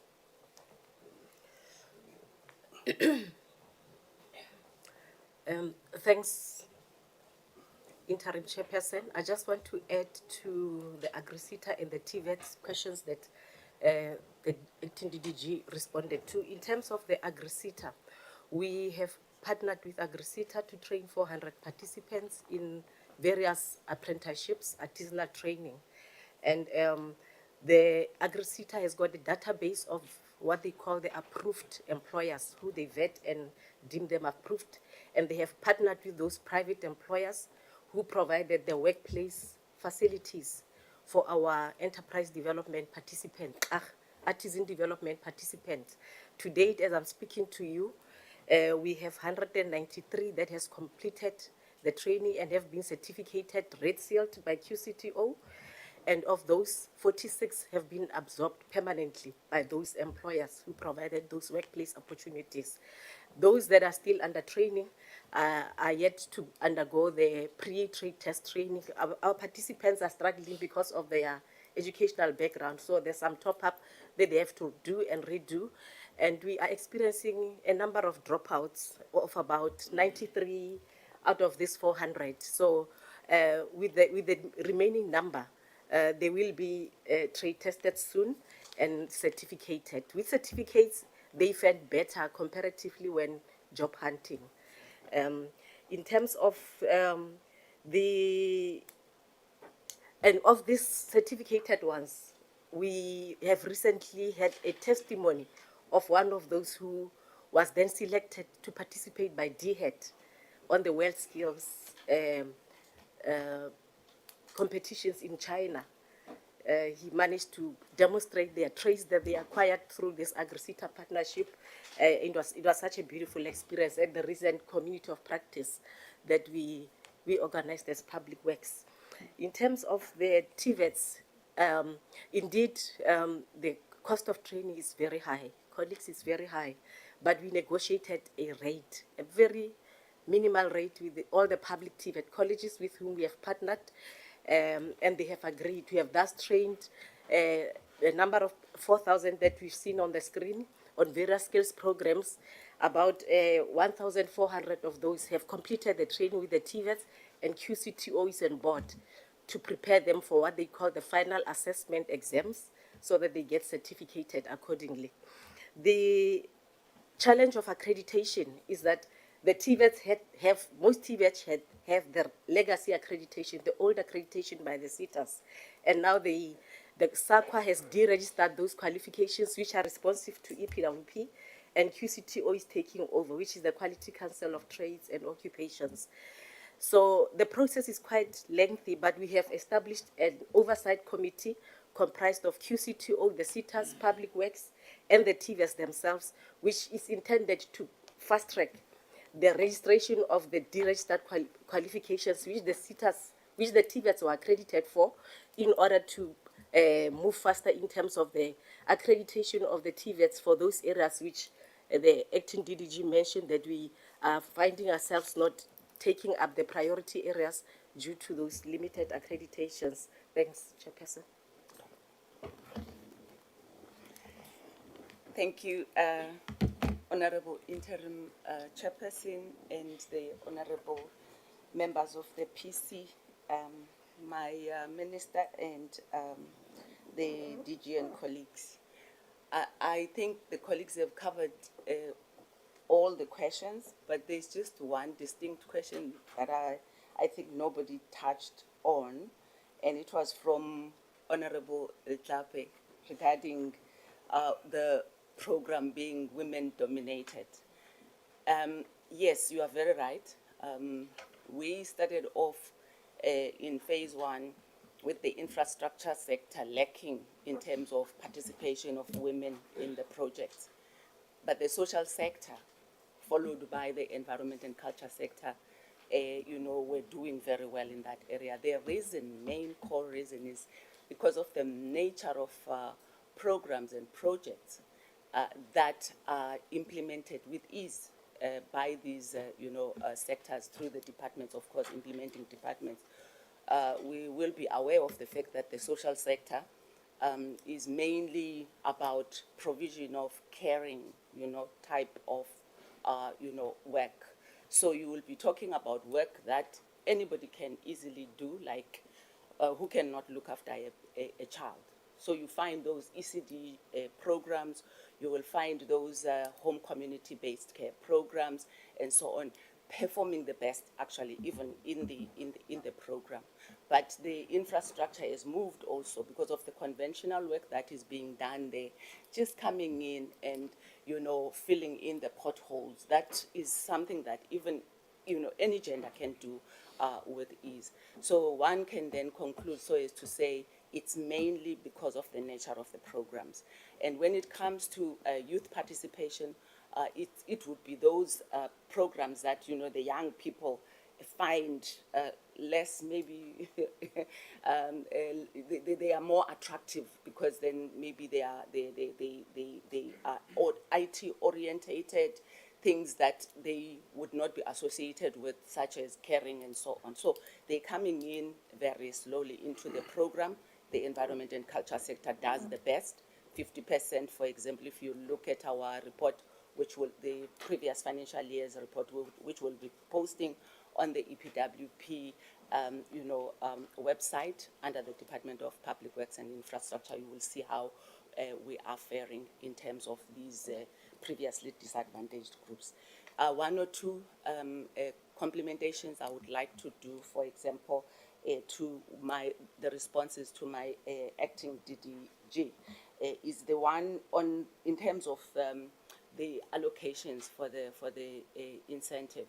How are they done? I think that was the question from Honorable Mare and I think also Honorable Makasi, if I'm not, Nkosi, I think I'm correct.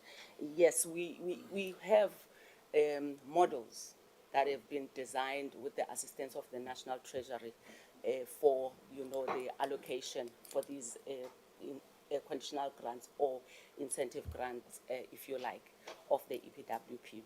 And the model stipulates the criteria for allocation. So we've got the full, criteria, which is comprised of a number of things that we need to take into consideration when determining whether a public body qualifies or not for the incentive. And one of the critical criterion is that the poverty headcount of that particular, province must be taken into consideration. If we are looking at KZN and we are looking at, making allocations to the departments in the KZN, we should also be guided by the levels of poverty. Unfortunately, we continue to use the Stats SA, headcount survey of community headcount survey of 2016. So we try to align by all means to make sure that the scale does not tilt towards the province that is, not qualified as a poverty-stricken province. So I think I just wanted to add to that, and as was responded to by, my acting DDG. Honorable Bath raised a question in terms of the mitigation measures. What mitigation measures do we have in place to ensure that this whole thing of the budget cuts is not really, we don't take it lying down, we've got to do something. I just would like to state that each and every financial year, when National Treasury opens up the MTEF process, for the bidding for the budgets, as the EPWP in the DPWI, we also submit, substantial motivation that indicates why the National Treasury needs to consider bigger allocations. But also as we transition from the one phase to the other phase, and now and again, the EPWP branch does conduct evaluation studies to look at all the core indicators of the EPWP and how the program has fared against those, and then come up with, mitigation measures or proposals for those challenges. Thank you. See that at the DM, yes. No, thanks. I will try to group issues into three. Firstly, issues raised by members, and secondly, issues by the department, and some general political statement made here that are wrong. I think I want to agree with colleagues, Honorable Kobe, Honorable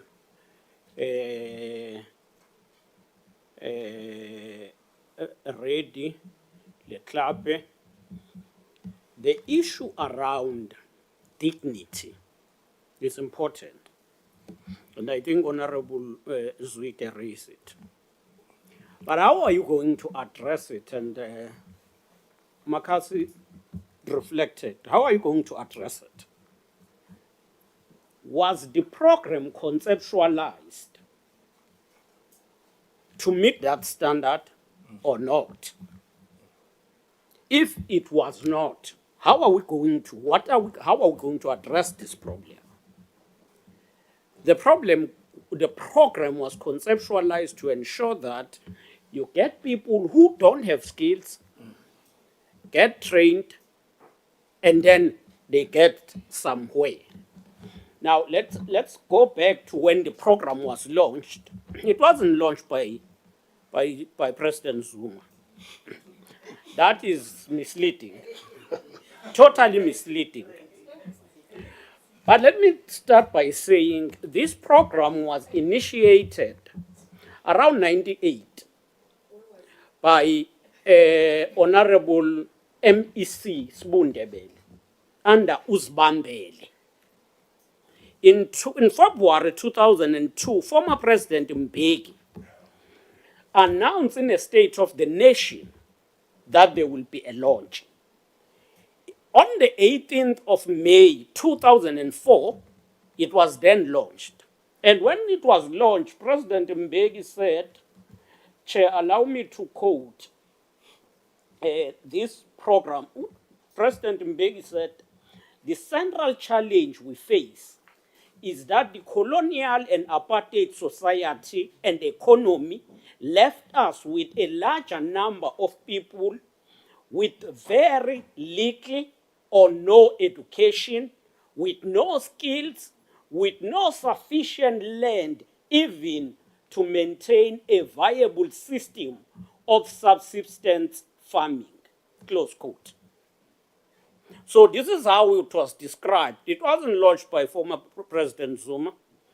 You may want to praise him, but please be honest to facts and history.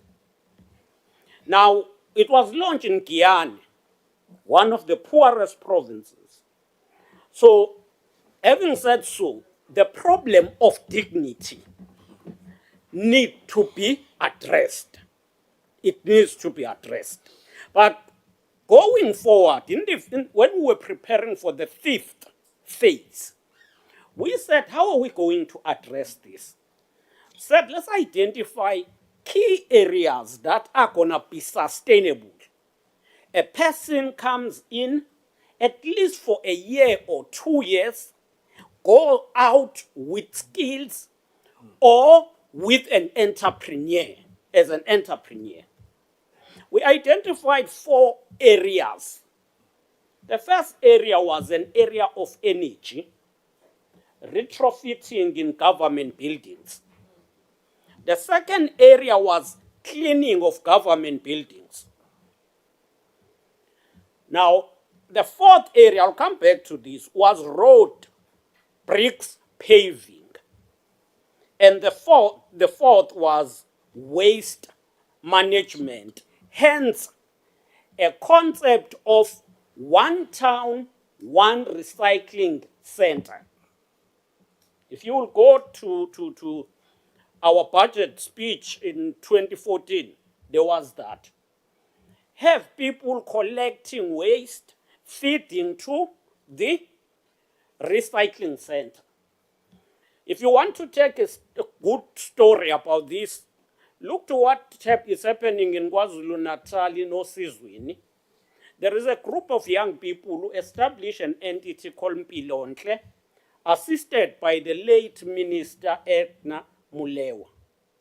They are running their entity, which is recycling.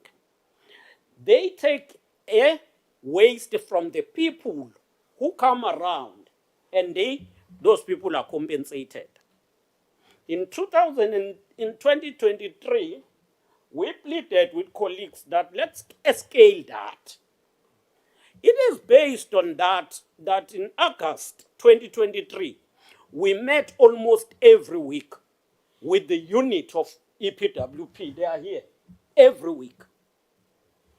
We met, it was against the AG's report that was saying, we are not on our mandate. We are reporting about figures from other sectors. We are not creating jobs. We workshopped and went through the process. Hence, we identify these 4 areas. Credit and accolades be given to the RM of Eastern Cape, I think Miss Nolizwi Klengwa. She took up that concept and then they started to implement it throughout Umtata, in Umtata district. So if we followed this, we would have scaled it throughout the country now. Now, we then said, let's deal with nepotism, politicization. But the wastage that goes to municipalities, we argued with Treasurer, shift at least 60% goes to the department and the department implement through either IDT. Then give municipality 40% at least. That was the approach. I don't know where we are. I hear the acting chief director, the acting DDG on that. But that was the approach. That is when we started with a view of engaging direct with FETs, rather than using people who are private providers to train. Let's go straight to government institutions. That's when it was 2020-23. So if we reverse, we'll be doing, something. The issue that is raised by Honorable Marais, it's quite serious. But I've got a different view to it. I'm sorry to say. And I wish to plead with you. You are following census.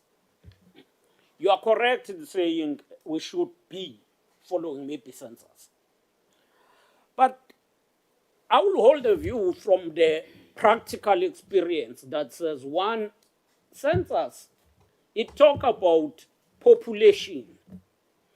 The population is high in Gauteng and KwaZulu-Natal because people are flooding there. They are coming from areas that are job poor.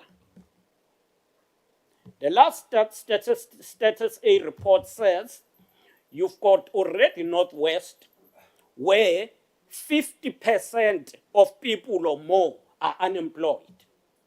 And it says in Eastern Cape and Limpopo, it looked like they are going to be reaching the point where the people who are unemployed are more than those who are employed. It's because people move.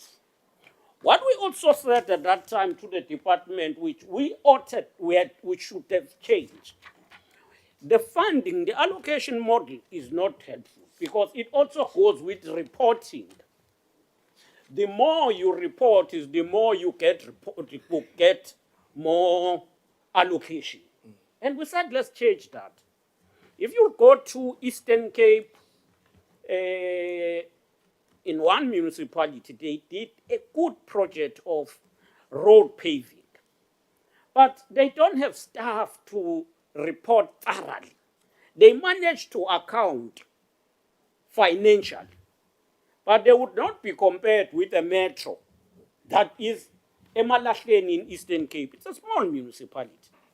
But the work they did changed the outlook of that small town. So I would say let us balance on that, but these are issues for discussions. Now, let me rest on this issue by saying, I hear Honorable Reddy saying it was organized to put posters, for people to put posters. Honorable Reddy, through you, Chair. Now, in 3 minutes, I have been putting posters since 1993 till now. I've never requested anyone to put posters.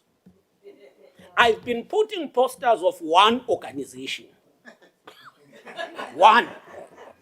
Just like the one water Now, tanker you had in your house. now, Run your own community now, and water. I don't have. Install one water tanker and put it in Now, your house. I think Honorable Reddy. We are running short of time. Let me finish. Yeah. Sorry, colleagues. No, let me finish.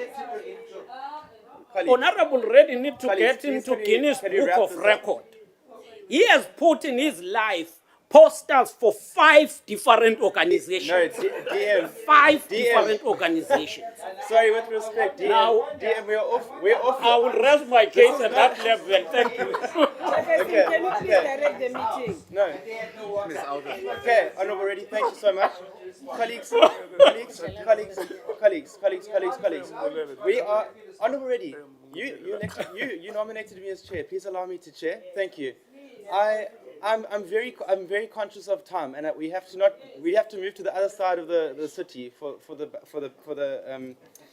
budget speech. So Honorable Reddy, with respect, if you don't mind just holding your question for now, I want to find out how close to the end. We've allowed the DM to perambulate. Now, It's- because we've allowed it, Okay. I need to place on record a response because he's misled the committee. Honorable, No, sorry. Chair. No. Please, can we just conclude the meeting? You are saying no. Mickey, no, Guys? no, just direct Guys, the I'm meeting, Chair. I'm as going well, to Chairperson. continue. I'm going to He's continue. not Sorry, going to rule us. sorry, guys. We need to conclude the meeting. No. DM.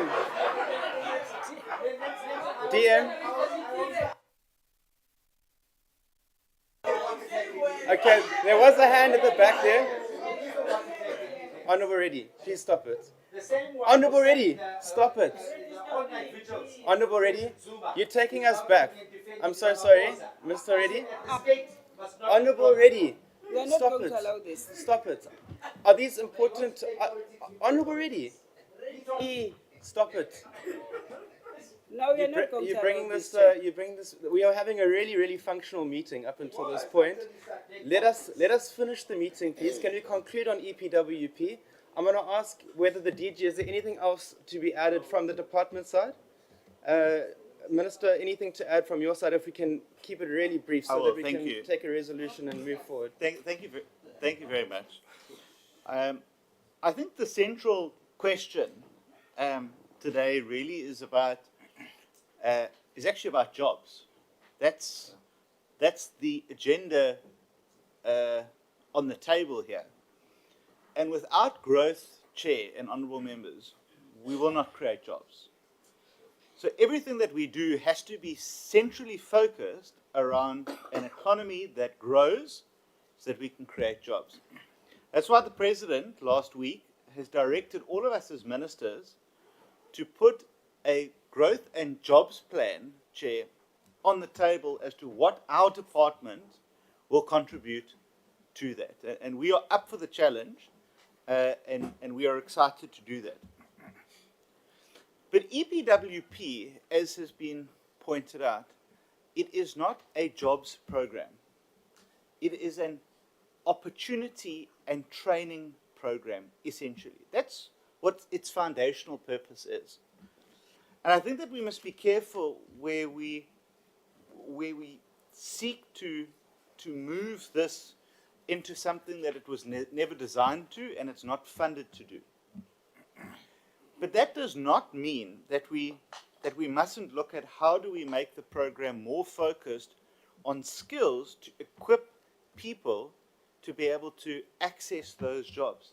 And so we have to do two things at once, as a government and as a department. One, we have to make sure that EPWP is successful in training and equipping people, while at the same time we are putting real permanent jobs on the table, particularly in the built environment, if I might add, that those people can connect into. That is essentially the structure that we are looking at.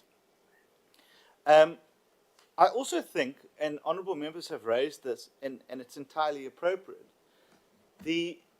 essentially the grants that we provide municipalities and provinces are they being spent and allocated and directed in the best way possible, that is free, fair, and by I mean free, not don't have to pay for something, accessible. Because the anecdotal evidence that we receive on a near daily basis is that that is not always the case. And that maybe municipalities, as the acting DG has said, don't have the technical capacity all the time to administer these funds. I take that as a valid concern.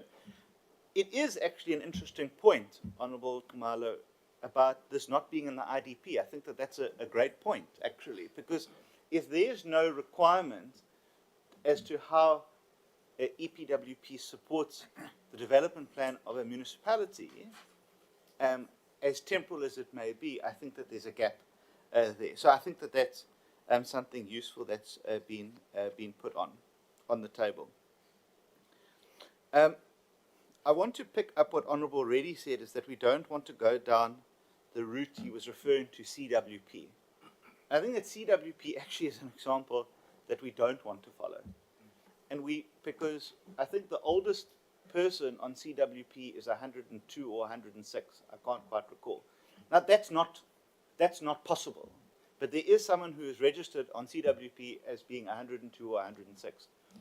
And so we don't want to age. So we don't want to face the credibility problems that maybe CWP has and the financial challenges that they have. That's why we are looking hardly at this program to say, how do we make it the long-term sustainable program that we know that it can be, and that it can equip our workers of the future with the necessary training and opportunity going forward. Thank you, Honourable Kobe, for the remarks about partnerships and recruitment. Those are two key pillars for us. And I think that you make a well-made point around partnerships internally in government on projects. That's why I'm playing around with this idea of, there's this working on fire and working on water programs. We want to see a working on infrastructure programs. And how do we partner with municipalities and Department of Water and others that people that come through this program have a credible outcome, that maybe they can go into municipal teams to fix water leaks and to, roads department. So that's where we ultimately would like to get to, but we are still in the conceptual phase for that. I want to say that on the issue of in terms of a red flag for me, is around the transfers that are made to municipalities, and how does that actually end up in opportunities. And effectively, we audit the information that they give through, and it's literally on a piece of paper. And that is open to abuse. And that's why the biometric system that we are piloting is so crucial, so that we are able to make sure that people get rotating opportunities through the program. We've heard of instances of some people who've been in EPWP for 10 years. Now, I would argue, as the DM has spoken about correctly and succinctly, that people want dignity. I don't think, personally speaking, that anyone finds dignity working in a program for 10 years, cutting grass and picking up litter and being paid 140 rand a day. That is not a dignified existence. And so we have to make sure that we guard against people deliberately or inadvertently being in a program for a long time that actually doesn't assist them to a longer pathway to success. Honourable Kobe, just to confirm that only South African citizens are able to apply to be in EPWP. There's no any other opportunity other than being a South African citizen to be in the program. Honourable Hlape, we firmly believe that the issue of ICT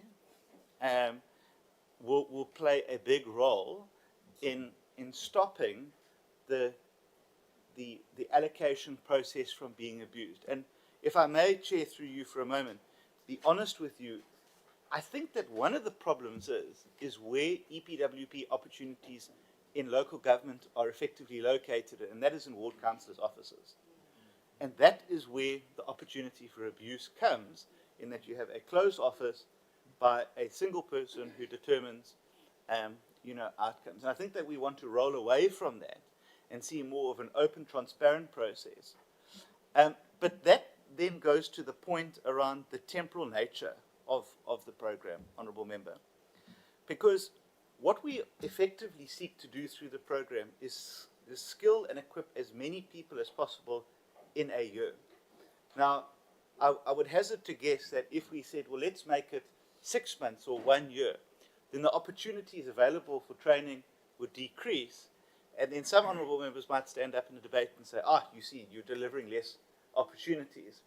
So it's a chicken and egg situation here. So you can either have it for a shorter temporal period and train more people, or you have it for a longer period, but you train less people. And that's really a policy question that needs to be looked at and determined on the way forward.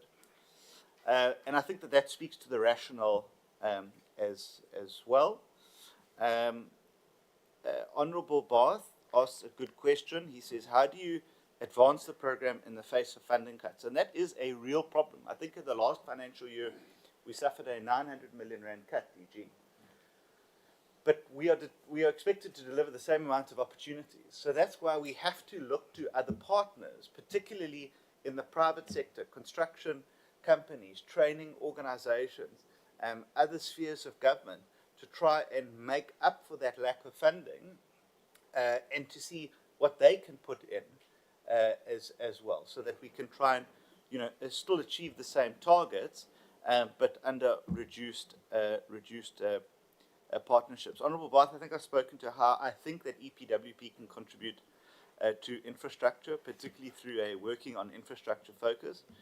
I think we do, Acting DDG, have another meeting with Harambe, I think it is this week or next week, and what they are proposing as a partner of the SA youth is really unbelievable, quite frankly, and using technology to help participants partner with companies and entities in the government and private sector, and actually linking those two together.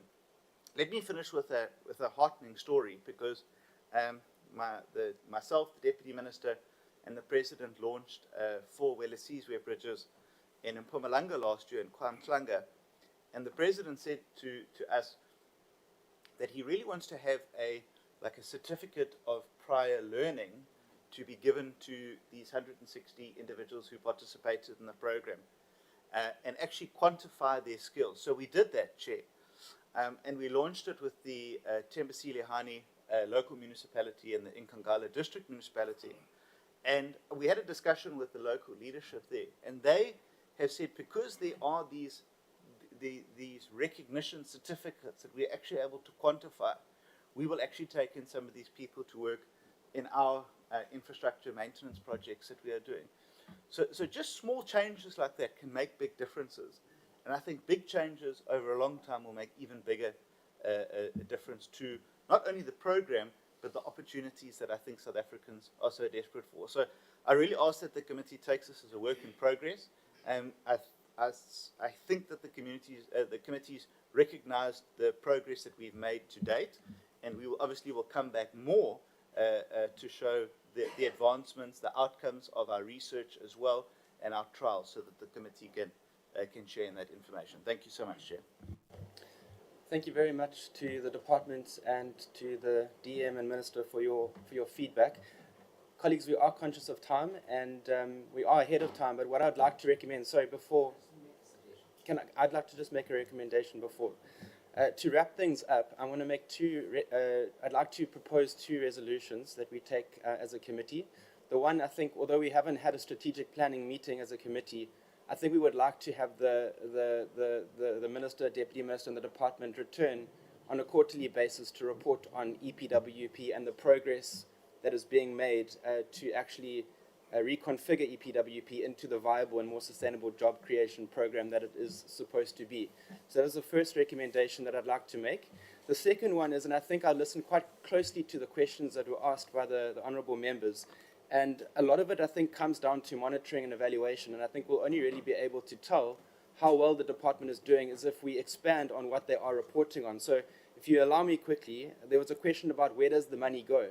So I think if we could get a breakdown in the next quarter, when you come back with this presentation, come back and tell us where is the money going, which provinces, which municipalities, where are your grant disbursements going, and give us a breakdown of the beneficiaries. I think to Honourable Detlape's point, you know, we don't want to just see men and women. We want to see age. We want to see what sector, where are these people receiving these opportunities, and also I think to the chairperson's point, can we maybe start tracking to see where people are going once their employment opportunity with EPWP is done? And also, I think a lot more unpacking of training. How many of these beneficiaries are being trained? What are they being trained in? Are they completing their training? What is their training costing? So I think just a greater unpacking of what is happening, so that we have more evidence, more information, so that we can also then look more closely into the reforms that are being made. So, honourable members, I think I'd like to just recommend those two resolutions. If there are any objections or additions, we can quickly make them, but then we want to quickly finish off the meeting because we need to get to the ICC. Honourable Reddy? Recommendations you propose, it's in order. This will come to the plenary, to Parliament for debate. We're sending it through to Parliament for debate. We'll have it on record that as MK Party, we will record our objection. So we'll debate it in Parliament. Okay, Honourable. Sorry, Chair, while I'm on the floor, is it possible for us to defer the next item? Because my worry is that we need to be at the ICC at least by 1 o'clock. And I don't think it's a life and death matter if we had to postpone that. I just wanted to also, while the DG is present, is request the issue of the asset register for the department. Minister, please note this. It's a very critical that we get some report at the committee on how we're managing our assets. What assets do we have, and how are we monitoring the assets? Colleagues, can we please wrap up? No, thank you so much, Chair. I think I rise to second the recommendation that you have raised. I rise to second the recommendation you have raised as the recommendation on how to monitor our work as a committee, not for the House. Thanks so much. Honourable Tetlape? No, thanks, Chair. I just wanted to also add that the department, if it can just urgently finalize and make available the EPWP revised guidelines, if that can be finalized so that we know we're on par. I know you said it's not completed yet. Thanks, Chair. Thank you. I just want to find out, is that in response to the guideline that was shown around the recruitment policy being relooked at? I actually did want to make a point on that, and I think, DG, if you can come back to us in the next meeting when we sit again to see, is there no way that time frame can be made shorter? I noted that it's on slide 34. Okay, cool. So thank you for that. Honourable Reddy, to your point, this is just the recommendation we're making is that the department will come back in the next quarter to give an update on the reforms to this program. I think if it's a debate in the House, that's a separate matter. Oh, that's fine. All right. The issue on the asset register. Yes. Take advantage of the position I gave you now. It's all right. It's noted. Thank you. We have a proposal. Does anyone second the recommendations that have been made? Honourable Nkosi, thank you. Is that another question or is that a recommendation? Note the reflection of the MPP. Yes. Chair, maybe just to add to the recommendations, I think one of the things that the DM has mentioned was the costing around the skills, right? And maybe if we can have an analysis of a return on investment, because costing, we're going to incur costs anyway, but if we can have a tracking of the return on investment with regards to how then these participants are integrated further into society, or just a return on investment on that. Noted, thank you.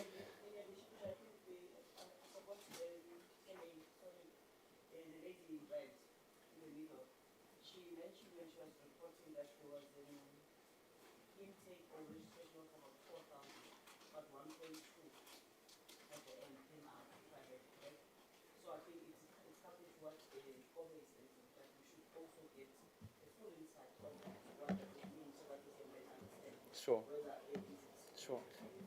Cool. Thank you, colleagues. If there are any other questions, they can be written as written questions to the Minister's office. I think we're going to conclude on this matter for now. Thank you very much to the Minister, Deputy Minister. Thank you for being here. Thank you to the Department.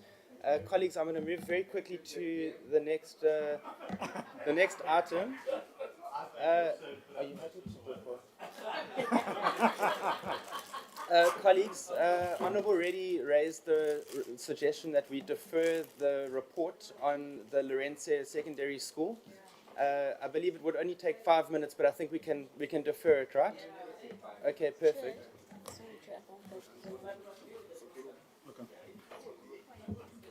All right. Proceed with it so that they can table it. Colleagues, sorry, I'm informed with regards to this report, there's another committee that is waiting for us to make our recommendation on the report. If we've read it and we can, if there's no objections to the report, we can approve it and send it on to the next committee. Can we, Honourable Makasi? Chair, with the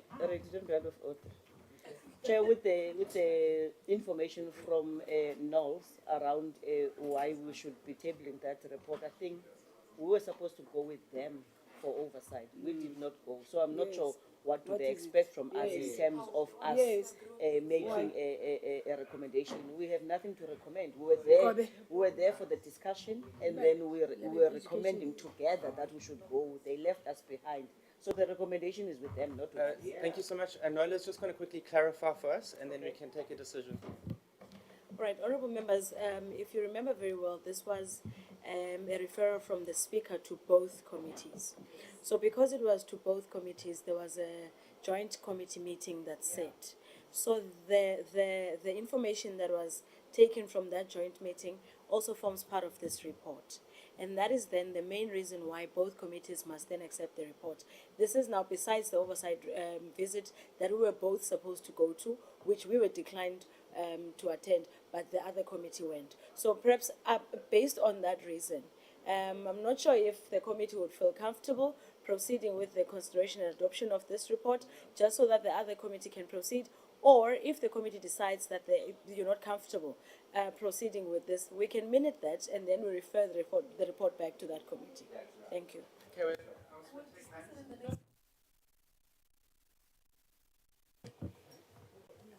No, Chair, I fully agree with Mamnola when she's saying we had a joint meeting with the committee. But remember that in that meeting we agreed that we must have an oversight, whereby we will go both committees and come and recommend after we have gone for the oversight. But unfortunately, as she is indicating, that we were denied that opportunity to go there. So that is why I'm really of the opinion with the input that is made by Honourable Makasi, that what is it that you're going to recommend? Because our recommendation was to go and do oversight. After the oversight, you can come back and prepare a report for the oversight jointly, because there's nothing that you can recommend with the meeting that we had. I don't see any reason why are we going to recommend anything. In this case, yes, in this case, can we note the report, but also note that we can't comment on it because we were not part of the oversight. And for the sake of time, can we have a recommender and a seconder on that? Okay, thank you, Honourable Makasi and Honourable Delanga. If we can just record that and have that sent through to the next committee. Colleagues, matters arising in resolutions tracker. I'm very happy to see that is on the agenda, and the only resolution that came from the last meeting was that those 3 reports be sent by the department. It was sent through, and I also want to say thank you to Nola for bringing back this item, and I think it's going to really help us in meetings going forward. And I'm sure within 2 minutes, if I hand over to Nola, we can adopt the minutes of the last meeting, and we can also adopt the updated program for term 2. We've received it, we should have all read it, we shouldn't have anything to say but to recommend. So let me hand over to Nola, then we can quickly take those resolutions, and then we can close.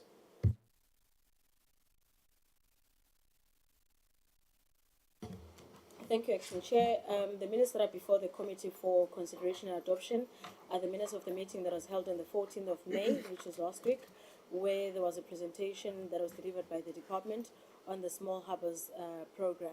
Chair, just quickly, as I move to recommendations, because the minutes were also submitted last week already. Sorry, on Monday. So the committee resolved to strengthen communication with the department and ensure timely responses to questions. Further, the committee resolved to hold joint meetings with the relevant portfolio committees to address funding and project backlog issues. And I think, Honourable Chair, need to highlight that in the program that we're about to also check out, there is an agenda item that speaks to the one-stop borderline project that we'll also have with the portfolio committee on home affairs.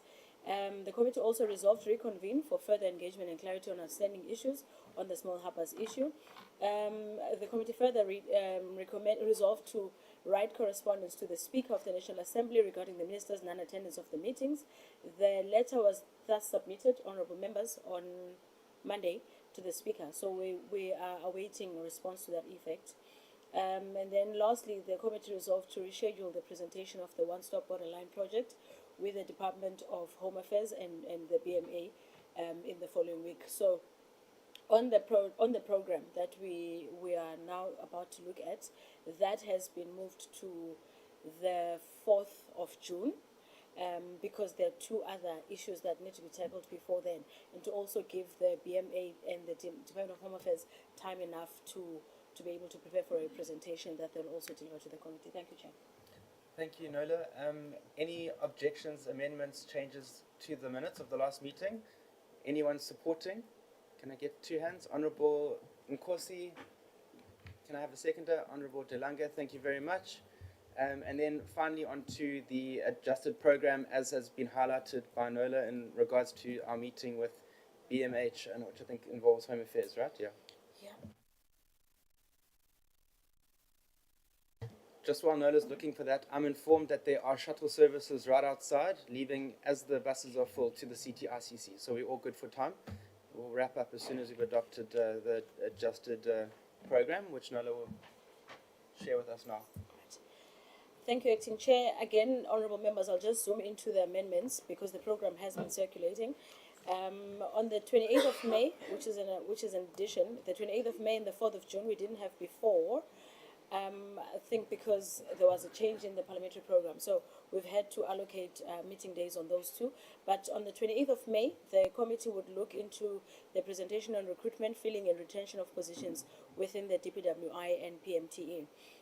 That'll be held in M201, second floor in Marks Building. And on the 4th of June, we'll have the briefing that I've just spoken about in the one-stop borderline project, border post project. And then on the 11th of June, the committee would like to look into how the Expropriation Act is being implemented. And this was one of the resolutions of the committee from one of the minutes of the previous meetings. On the 18th of June, the committee would then look into the strat plan and the APP of the department itself, as well as whether the department is implementing the audit action plan that they would have presented. So stemming from the 18th of June all the way rolling down, the committee will then process the budget vote related presentations from that day on until the committee then finalizes the 2025-26 budget vote report on the 2nd of July. Thank you, Acting Chair. Thank you so much, Nola. Are these questions, or are we supporting the changes? I'll start with Honourable Kobe. Chair, just a quick question. What happened to our online meetings? Have we just stuck to physical meetings, or is there a possibility? As acting chair, I can't quite comment, but I think we'll take the direction from the chairperson going forward. Honourable Makasi. I was also going to raise something similar to what Kobe has raised, and that I think maybe on issues of cost containment measures, to also officials at some point for them to all fly here for our meetings. I think we should be able to make an assessment of our meetings that would require us to be in person and those that we can have virtually.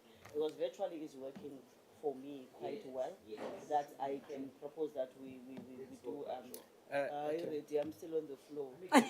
But We're not voting You're yet. delaying yourself. We're not You're voting delaying yet. yourself. No, I was Yes. raising in terms of Yes.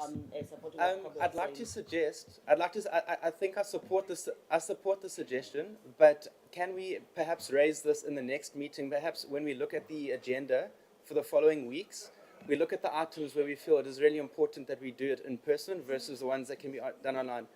I can't take the decision now, and I'd rather let that decision be taken as a committee when we meet next week. But I do agree that there should So be. is the next meeting virtual or physical? That's the question. What is the agenda item next week? Chair, if I may just Another go. meeting to decide on that. Can I Colleagues, know we're not ready to go to Colleagues. 15 minutes. Colleagues, can I just hear what the item is? And Nola will call out the item for next week. All right. Firstly, Chair, the item for next week is a presentation on recruitment, filling and retention of positions in the DPWI and PMTE. Chair, on a point of procedure, there was a directive from the House Chairperson to say all meetings must be held physically. However, in the same directive, there was also provision to say the committee may, as and when it deems fit, decide or take a decision to sit virtually, but then we would have administratively to submit an application to the House Chair to ensure that that process flows through. Thank you, Chair. Okay, I'm just going to speak because I hear where members are going. Can I then recommend that next week's meeting be virtual and that a letter be written to the House Chair requesting that permission, and then we continue this debate later? All right, this is for next week. You're not being consistent because I serve on another committee, and that committee chairperson has sent a note that all meetings are virtual. So where is the application to the House Chair and this and that? Because you don't know. Okay, okay. You won't know. Colleagues, the question is, thank you. I'm going to recognize the hand. Thank you, Just the Honorable last Kobe. time. Chair, even in our previous meeting, due to ill health, the chair did say that if the portfolio committee does feel at a certain time that we should take it virtually, we should. We feel for And the chair. yes, we feel for the chair and for the travelers who come to here every week. So virtually, yes, please, next week. Okay. Can we move that next week's meeting will be virtual, but that we're also adopting the changes to the program? Can I have a hand recommending? I move for the adoption, Chair. You guys don't. Thank you. Yeah. Okay, Honorable Nkosi, backed by Honorable Kobe. Thank you very much.